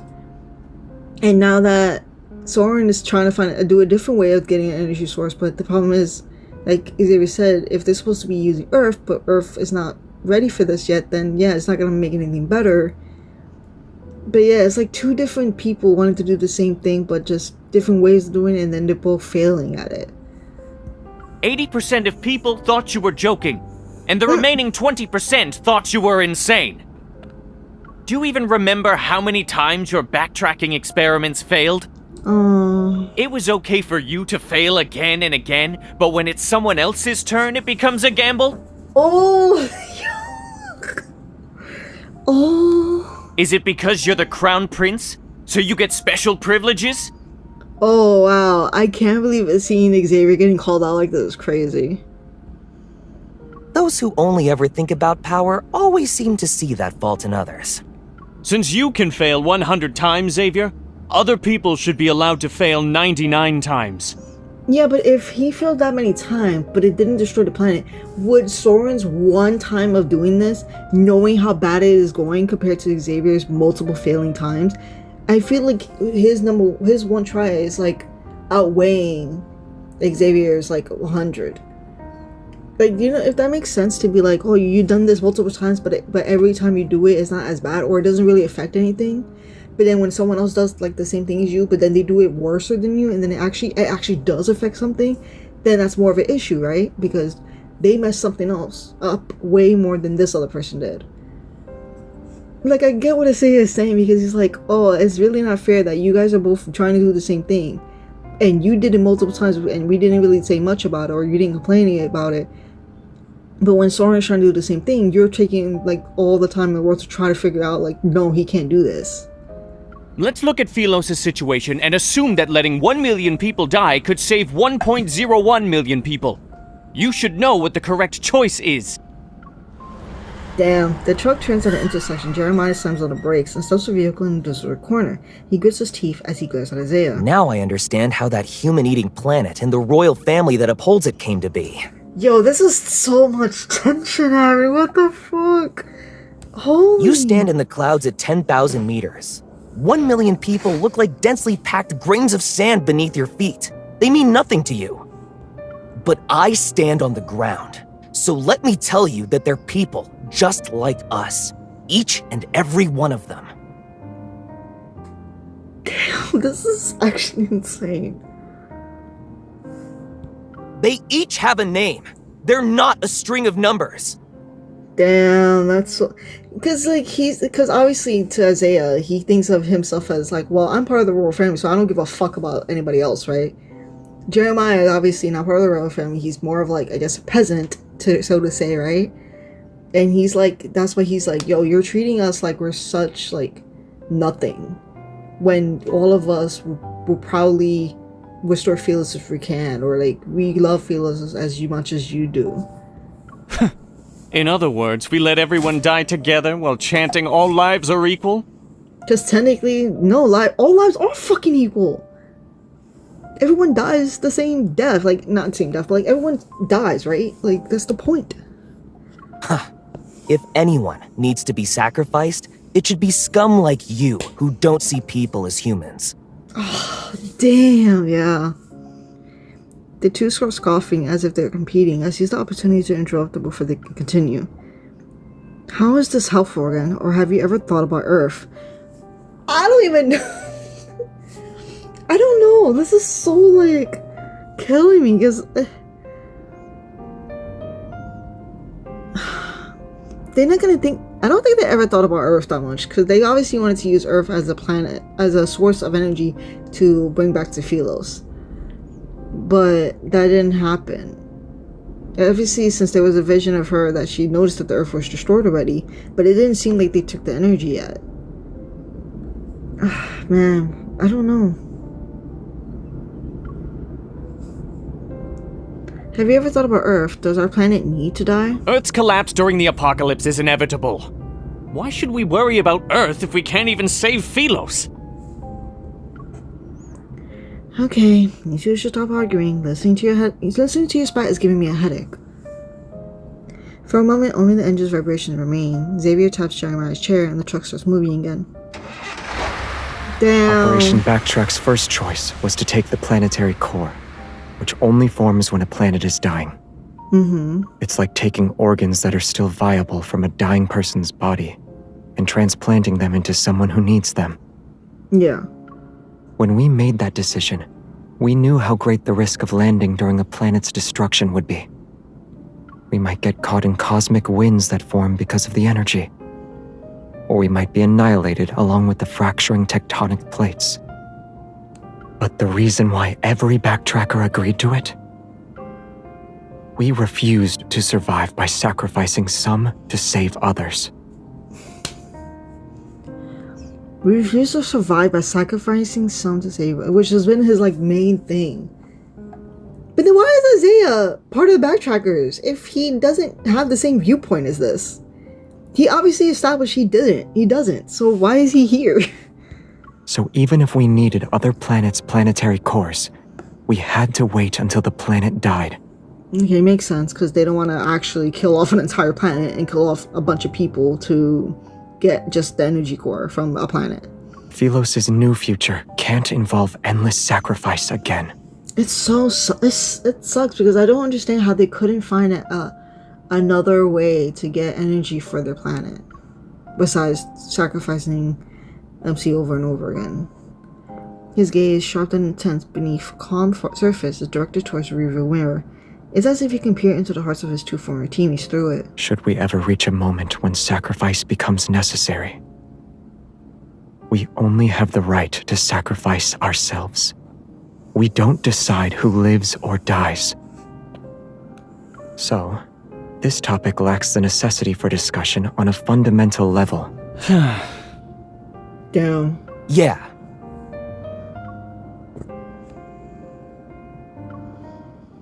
The backtrackers who risk being destroyed along with the planet are essentially sacrificed, right? You're planning to use one final sacrifice to turn the situation around. This is the true nature underneath the backtrackers' madness.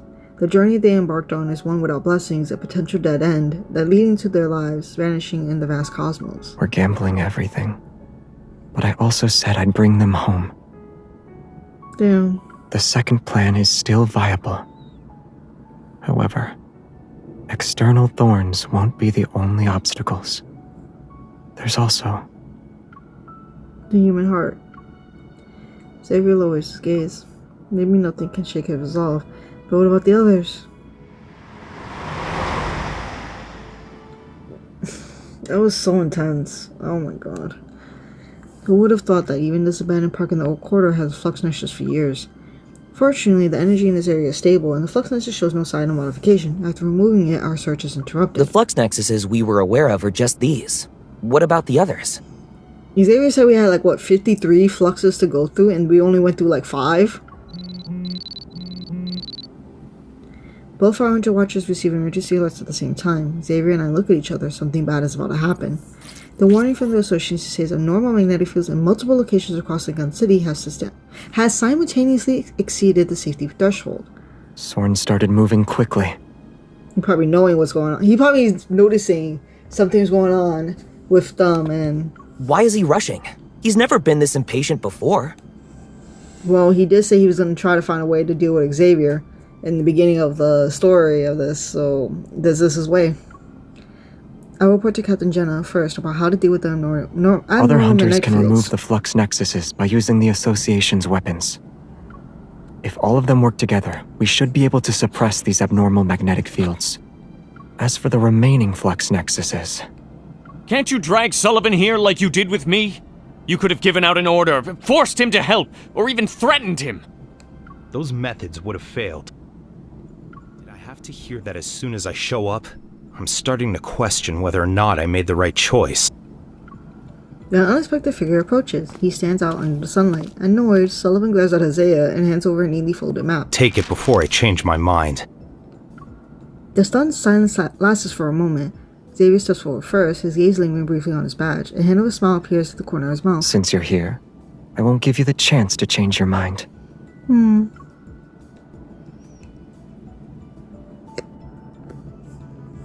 Oh, that was such an intense chapter that... Holy...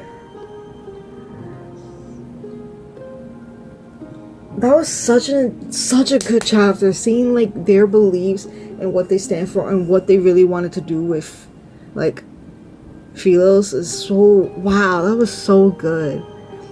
The fact that Isaiah called Xavier out for pretty much being you've been doing this for years and failed so many times trying to figure out a way to get the energy or whatever, and then it failed. But we always let it slide because it was just you. It's just Xavier. He's the crown prince. He's the, whatever. And then he's like, well, Soren is doing the same thing slightly, just doing it a different way. So why is he can't do it?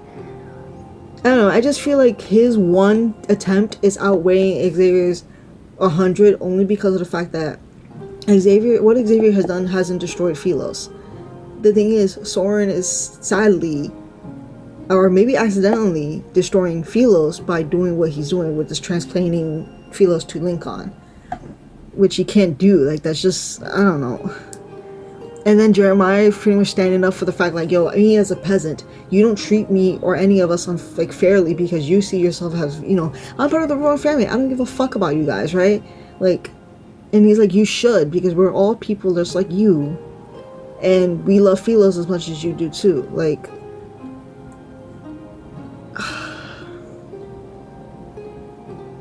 that was so intense. I just love the tension and the reasons behind everything. It's just, I really loved it so much. Like, wow, that was so good. And slowly we're getting backtrackers together in a way. And Sullivan has joined the group, but from that point on, no one wasted another word. Their attention is focused on the map Xavier spread out. The 6 flux nexuses in the southeastern region match up with the abnormal magnetic fields the Association detected. We've already investigated the central area. What's left is the southwestern corner and this northern region. Wait, the flux nexuses to the north seem to be concentrated. We've calculated the detection points for Earth's energy flows. The northern areas in Lincoln City are dominant zones. As far as I'm aware, at least 3 backtrackers have planted flux nexuses in this region. Isn't that Nohan Zone number 39 where the Holy Sword of the Goddess stands? No wonder a large magnetic field is still present. If I may. The magnetic field around the Holy Sword is like the largest putrefied area on a flower petal. If that was the only one, the flower would take 3 days to wither. But if other putrefied areas appear, they'll rapidly connect into a decaying network. The time it'll take for them to wither will be significantly decreased. Cut to the chase. How much time do we have? Niggas, it doesn't sound like we have much time. Jeremiah opens his phone and runs calculations using a temporarily constructed magnetic field data network. 3 hours. 3 hours? We need to destroy the real flux nexuses that are around the Holy Sword within 3 hours. Oh, God. To ensure it goes smoothly, we have to prevent other putrefied areas from appearing. 3 hours isn't enough. Yeah. We can't even get into the magnetic field overlap behind the Holy Sword right now. Unless we split up. You're talking about that large magnetic field? Why not? The Holy Sword is massive. I figured it'd need a lot of energy to materialize, so I took some time to collect data on it. But the system failed to do that. It could only monitor environmental energy around the magnetic field's perimeter and some disrupted anomalous data. By utilizing the spatial reconstruction characteristics of reflected magnetic field energy analyzers, we can create magnetic field barriers. What? That was a lot of words that I didn't understand. By utilizing the spatial reconstruction characteristics of reflected magnetic field energy analyzers. So if we use magic or... well, not magic. Reconstruction magnetic field stuff. So I guess we could just find a way to make a barrier. It was only speculation back then, but it seems to have been confirmed. Whether it's the RMFMA or the flux nexuses with modified protocores, they're all part of Soren's experiments. That guy has gotten more determined since he went insane. I hate to admit it, but I agree with this hypocrite. Magnetic field stabilizers are part of a monitoring network spanning all of Lincoln City. We need the Hunters Association system. It's so funny because they left Soren alone this whole time thinking nothing bad was gonna come up from this. And then now that this plan is going into action, now some of the backtrackers are like, yo, what the fuck are you doing? Like, what the heck is happening? Xavier shares his highest level clearance with me once again. Use these credentials to synchronize and mark the locations of the remaining flux nexuses in the stabilizer system. Tell Jenna and the Association to prioritize destroying the places that match the anomalous magnetic field patterns. The remaining ones... I'll lead a team to eliminate them. Jeremiah and Isaiah will go with you. I'll deal with the magnetic field barrier. Even though I haven't figured out what Xavier will do, I got his wrist. You're not allowed to be reckless. Don't worry. The situation is unclear, so I won't exhaust myself on the first go. What's your plan?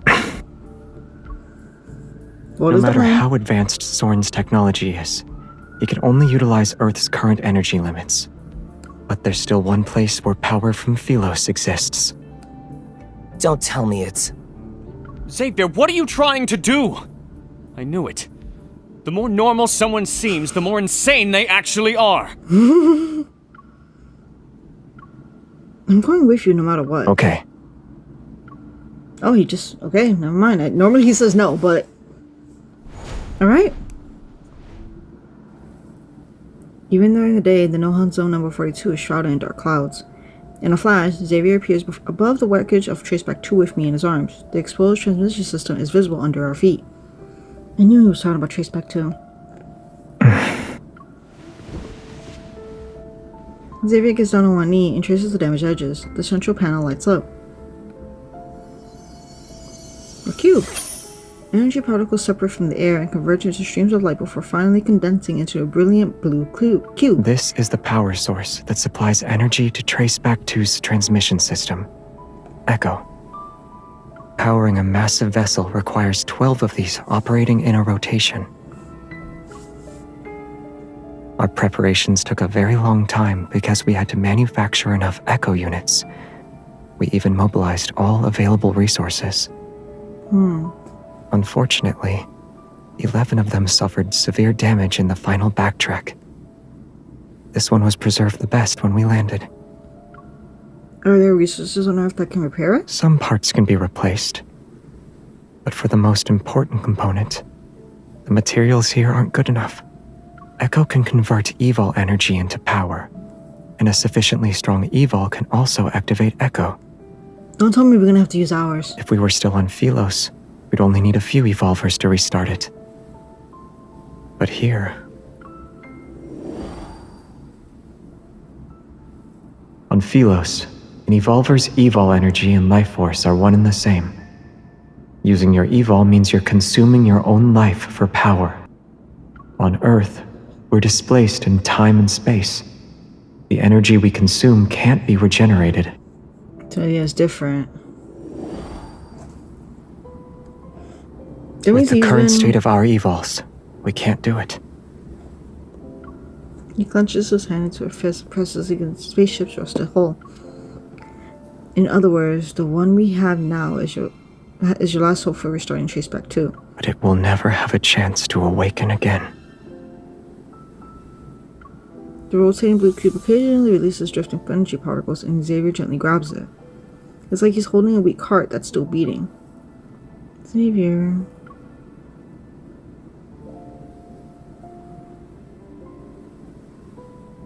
The broken portholes hang and reflect the bustling crowd the spaceship was carried, and there was that young man sitting alone beyond the lamplight. He quietly visits this distant planet. During a bright spring, a knight's boots step into an unfamiliar yet soft earth. People appear before it, surrounded it, poured everything into it, and then they left it behind one by one. On nights where silver waterfalls cascade, empty syringes roll and fall, someone once curled up in its pod. Dreams kept it close to its homeland.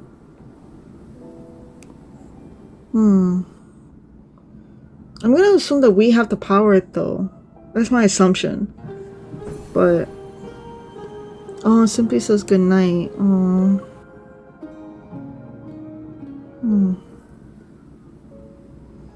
Xavier, are you really going to use up the spaceship's remaining energy? This is the only way. I know, but I'm not asking about Xavier's decision. I'm asking Xavier's heart.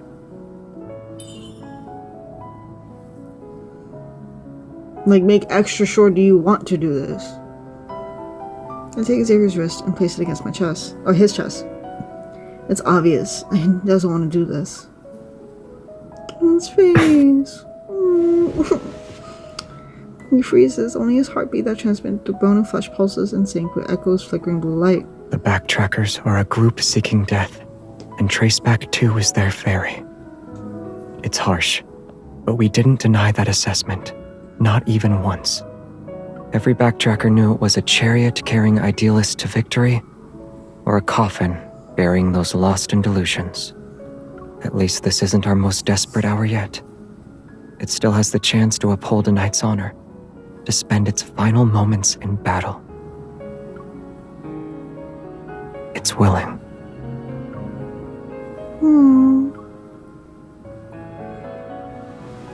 I guide his hand down to gently grasp the blue cube. I feel the faint energy particles flowing across our palms. When we were caught in Soren's trap, we managed to escape because of this. Can we spend a little more time with it? 5 minutes? Of course. Why is it so sad right now? No.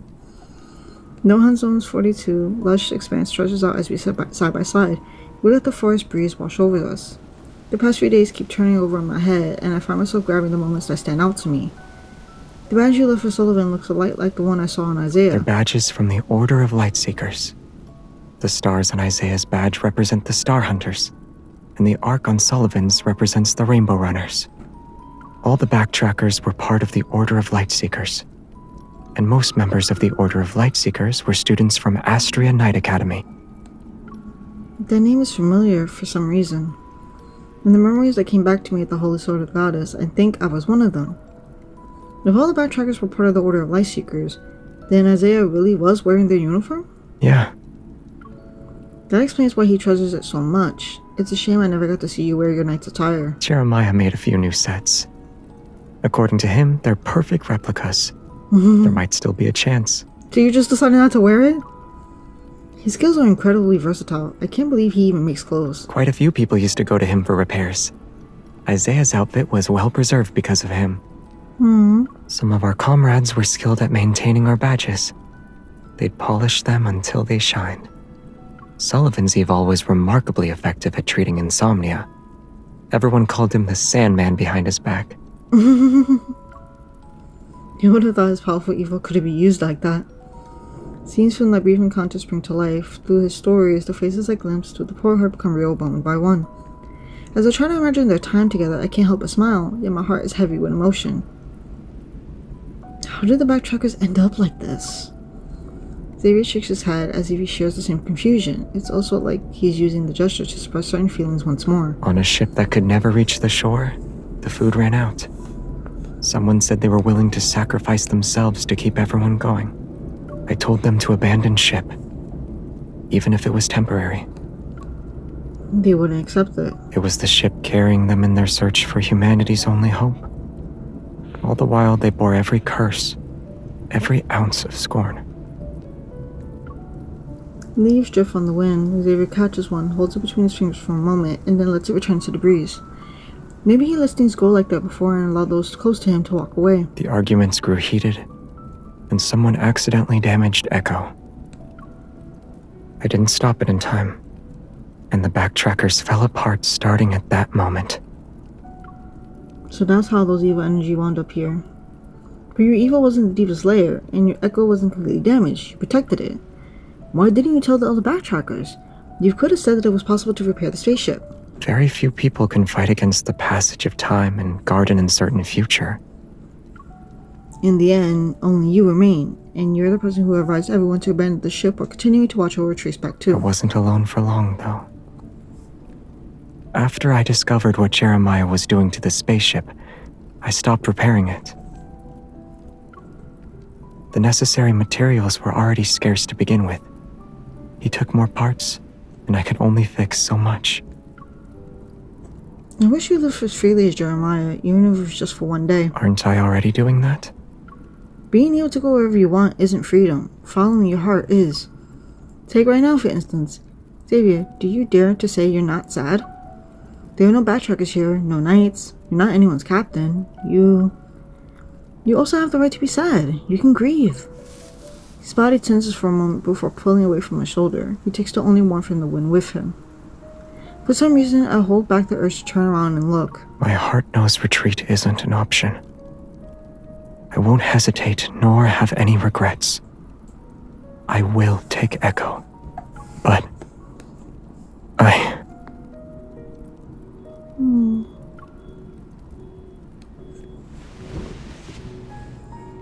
He hugs me from behind, his warmth seeps through our clothes, pressing against my shoulder blades. I want your forgiveness.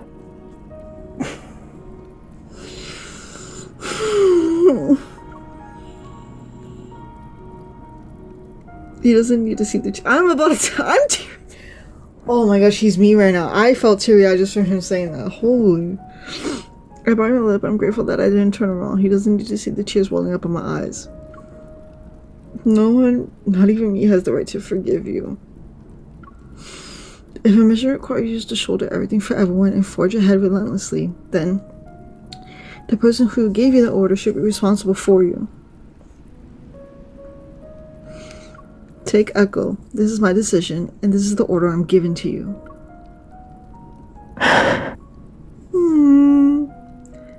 My memories are somewhat hazy, but I know we fought side by side on Philos. Maybe we were close, or maybe we also parted ways. But right now, I'm here. I'm by your side.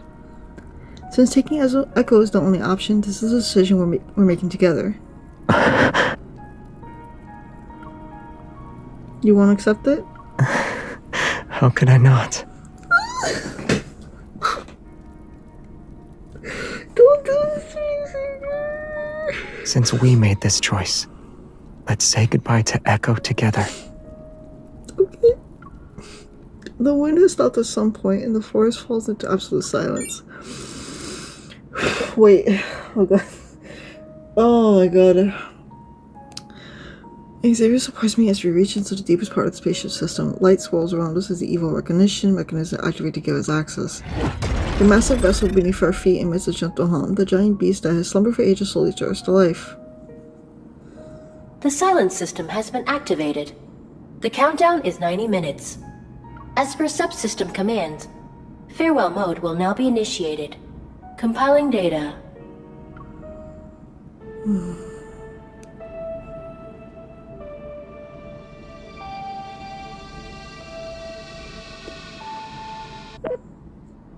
It's been a long time, Captain. The vital signs monitoring system shows that nearly 3/4 of the backtrackers are still alive. I'm glad. In 88 minutes and 39 seconds, I will join Traceback 1's remaining cables and enter eternal silence mode. For humans, farewells are always heavy, but please do not gaze upon extinguished stars. Someday, when time no longer exists, new stars will rise from where the old ones fell. Good night, backtrackers. Good night, universe.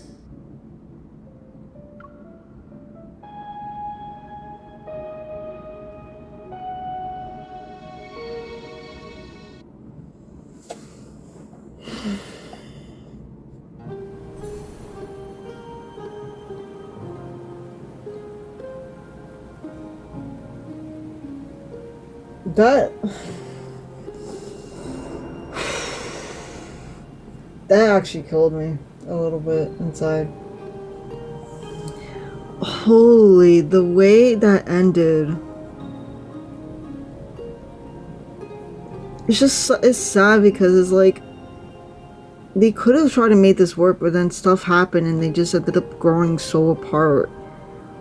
And Xavier kind of was like left as the only one. But I'm so glad that Jeremiah has kind of just been like his right hand man through thick and thin this whole entire time, while like everybody else pretty much left. Jeremiah was still there, which is so cool and grateful. I think that he's been there for Xavier. And it's so funny because MC is like, I don't understand how you don't live as free as Jeremiah, because Jeremiah was a flower shop. He does now we know how he makes clothes.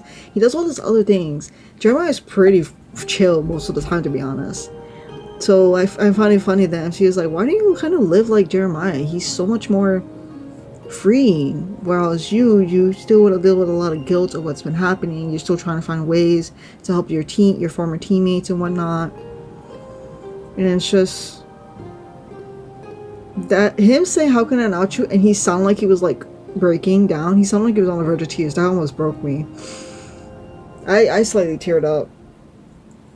And then hearing that pretty much the trace back, because they're just saying, oh, like good, like maybe you guys are fine, and we could finally head back home or something. And it's just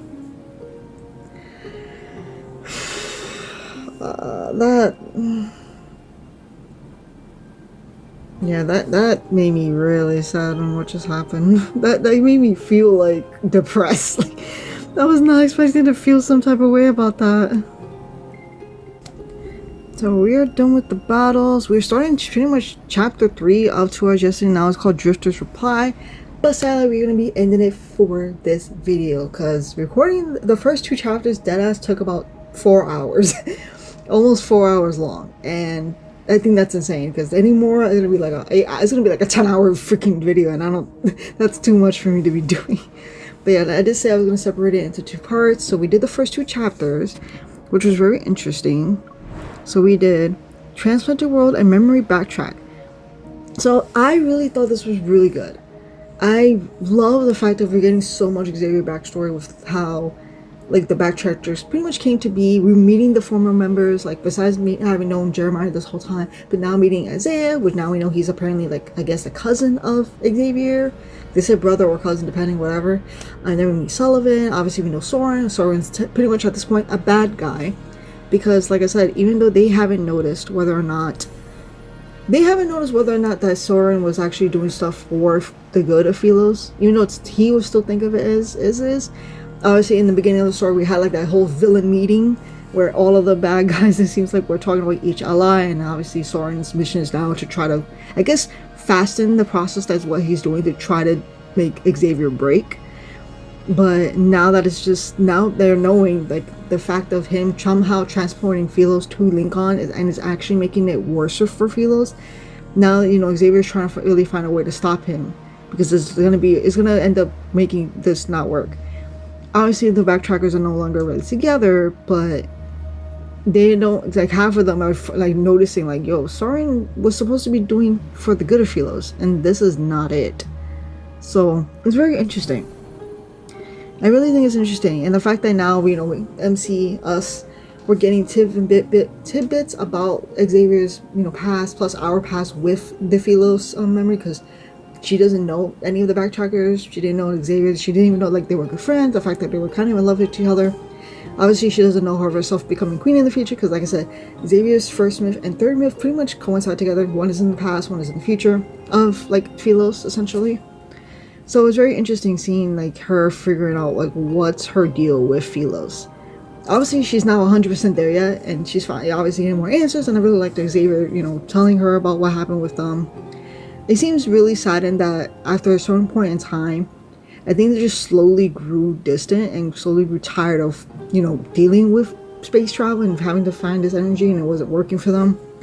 And eventually, it turned into arguments, and the fact that, you know, they broke apart. You know, like I said, Xavier's pretty much the only one there trying his best to figure out a way still.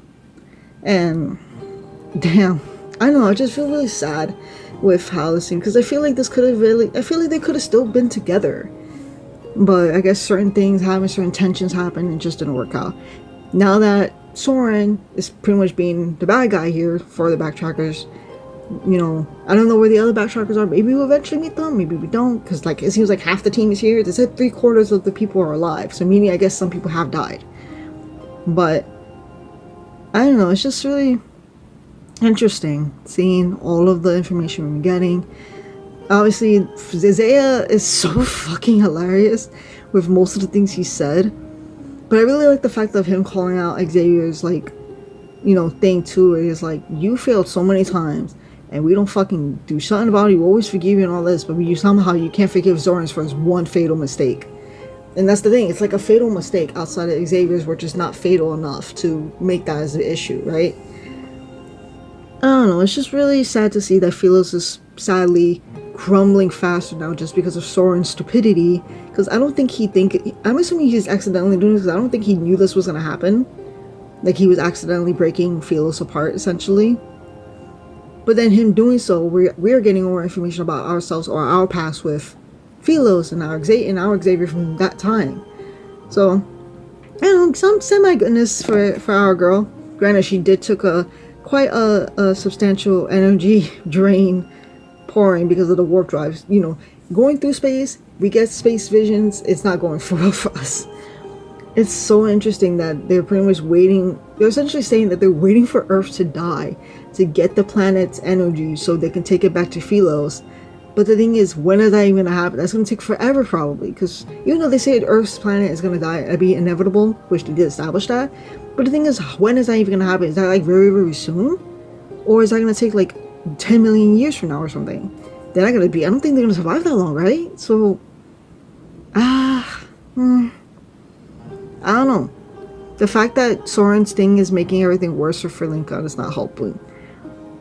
it's just like the fact that we got pretty much a tip, like lots of information about Xavier's past, the backtracking past, because we knew a little bit about it, but we only knew like they didn't like Xavier, which they kind of still don't, but at the same time it's because of certain things and there's just a lot of tension with it, but overall the same goal remains the same for them, and I think they really do would like to, I feel like they would like to get back together, but it's just not in the cards fully right now for that. Outside of that, I thought this was great. This was a great Xavier's like past story. It's been so great to see what's been going on. The fact that we're pretty much about to go to Philos very soon. And I can't wait to see what we're going to be doing there, because I don't know what else we can do. Other than that, it was great. Also, we got a tidbit about Zane, which was really, really nice to see at the beginning of the story. Having a little update about how Zane's doing after the, you know, disastrous of Death and Rebirth, which I don't... The fact that we even saw Benedict again, I do not want to see his face ever again. I don't want to see him or Carter ever again. Get them off my screen. I'm about to put up X on their faces. Like, I don't even want to see him because after what happened with Death and Rebirth, because he pretty much instigated Zane to sadly lose kind of control, and you know, him accidentally hurting us. And now that he's still taking a break from Axel Hospital, it seems like, and the fact that he is staying in the factual library, which now we know he's actually being there, which I think is really cool, because he kind of played it off that he didn't know what the fuck that was, or he didn't know who the boy was, or whatever, or he saw like, the little boy Shuvai was like a relative of mine, whatever. But now that we know what's going on with Zane, and it seems like, and it's great that, but even though we're not really in speaking terms at the moment, at least we're getting updates on him, how he's doing, because Shuvai is deciding to give us updates on how Zane is doing. So I think that's really great. I'm just hopeful that whenever the main story updates again, I want Zane to appear on my screen happy, because it boggles me that we get so many cute cars, fluffy cars, whatever, outside of like the story, and the main story is just fucking depression. Like, even thinking about Zane at the time, like, it just makes me tear up about Death and Rebirth. That kills, because I miss Zane so much. I miss the fact of how he is. I just feel so bad for him still, because like I said, he carries so much guilt with him. Even with Xavier's story, they both have like so much guilt of what's going on. And obviously they're trying so hard to change it or make it better for everybody around, but it's not working really well. And then other people who are like foils to their plans or trying to do other things, they make it 10 times worse for them, and then it just doesn't work either. And it's just, overall, everything clashes, and it's just so crazy. And I don't know how we're supposed to... I'm assuming everything will wrap up nicely with the Flux Nexuses, and hopefully we will restore Philos to properly for the time being back. But overall, this was great. Like I said, just seeing the tidbits, a little update on Zane, you know, update on the villain council meeting where everybody was there, you know, talking about the allies. We got little mini stuff about them. Obviously, we're still on the Xavier train, so I don't know when Raphael is supposed to show up. I'm assuming it has to be later in the chapter 3. So, yeah. But overall, this has been great. I've been loving everything. So, and I almost cried at the end of this, after the end of the good night. That shit killed me. Xavier and freaking MC talking like that just broke. It just broke my heart just seeing how Xavier is and how he feels, because he's trying to hold it in, like she said. Like, he feels like, oh, he can't be sad, but in reality, he can be sad. He could be sad about why this happened, or why the team is not together anymore, and like all these issues around. And it's just like, you know, it's okay to cry, right? Like, but he's holding it up because he's feeling so, like, sheltering his emotions, feeling so guilty about what happened. It's just, I know I left my phone for a second. Sorry, you got to see my little screen, but yeah, overall, this was really great. And yeah, I can't wait to see what we're going to learn for the next 2 chapters. We're going to go another 4 hours probably of reading more and seeing what's going on with the end of Xavier's, and probably, you know, starting Raphael's afterwards. But yeah, thank you guys so much for watching. This is a extremely long video. I hope you guys your popcorn and snacks with you for this story update, because there was a lot to go through with the story update. But overall, I miss the main story, because we just don't get it that many updates often. It feels like it's super rare. So, but yeah, this was really great, and I hope you guys enjoyed this video, this long video. I hope you guys enjoyed. I can't wait for the next part of the other video for the next 2 chapters of the story. And yeah, that's pretty much it. So thank you so much for watching this video. Hope you guys enjoyed my reaction to the first 2 chapters of 2 Hour Yesterday, the main story update. So thanks for watching, like, subscribe, and I'll talk to you guys in the next one. Bye bye.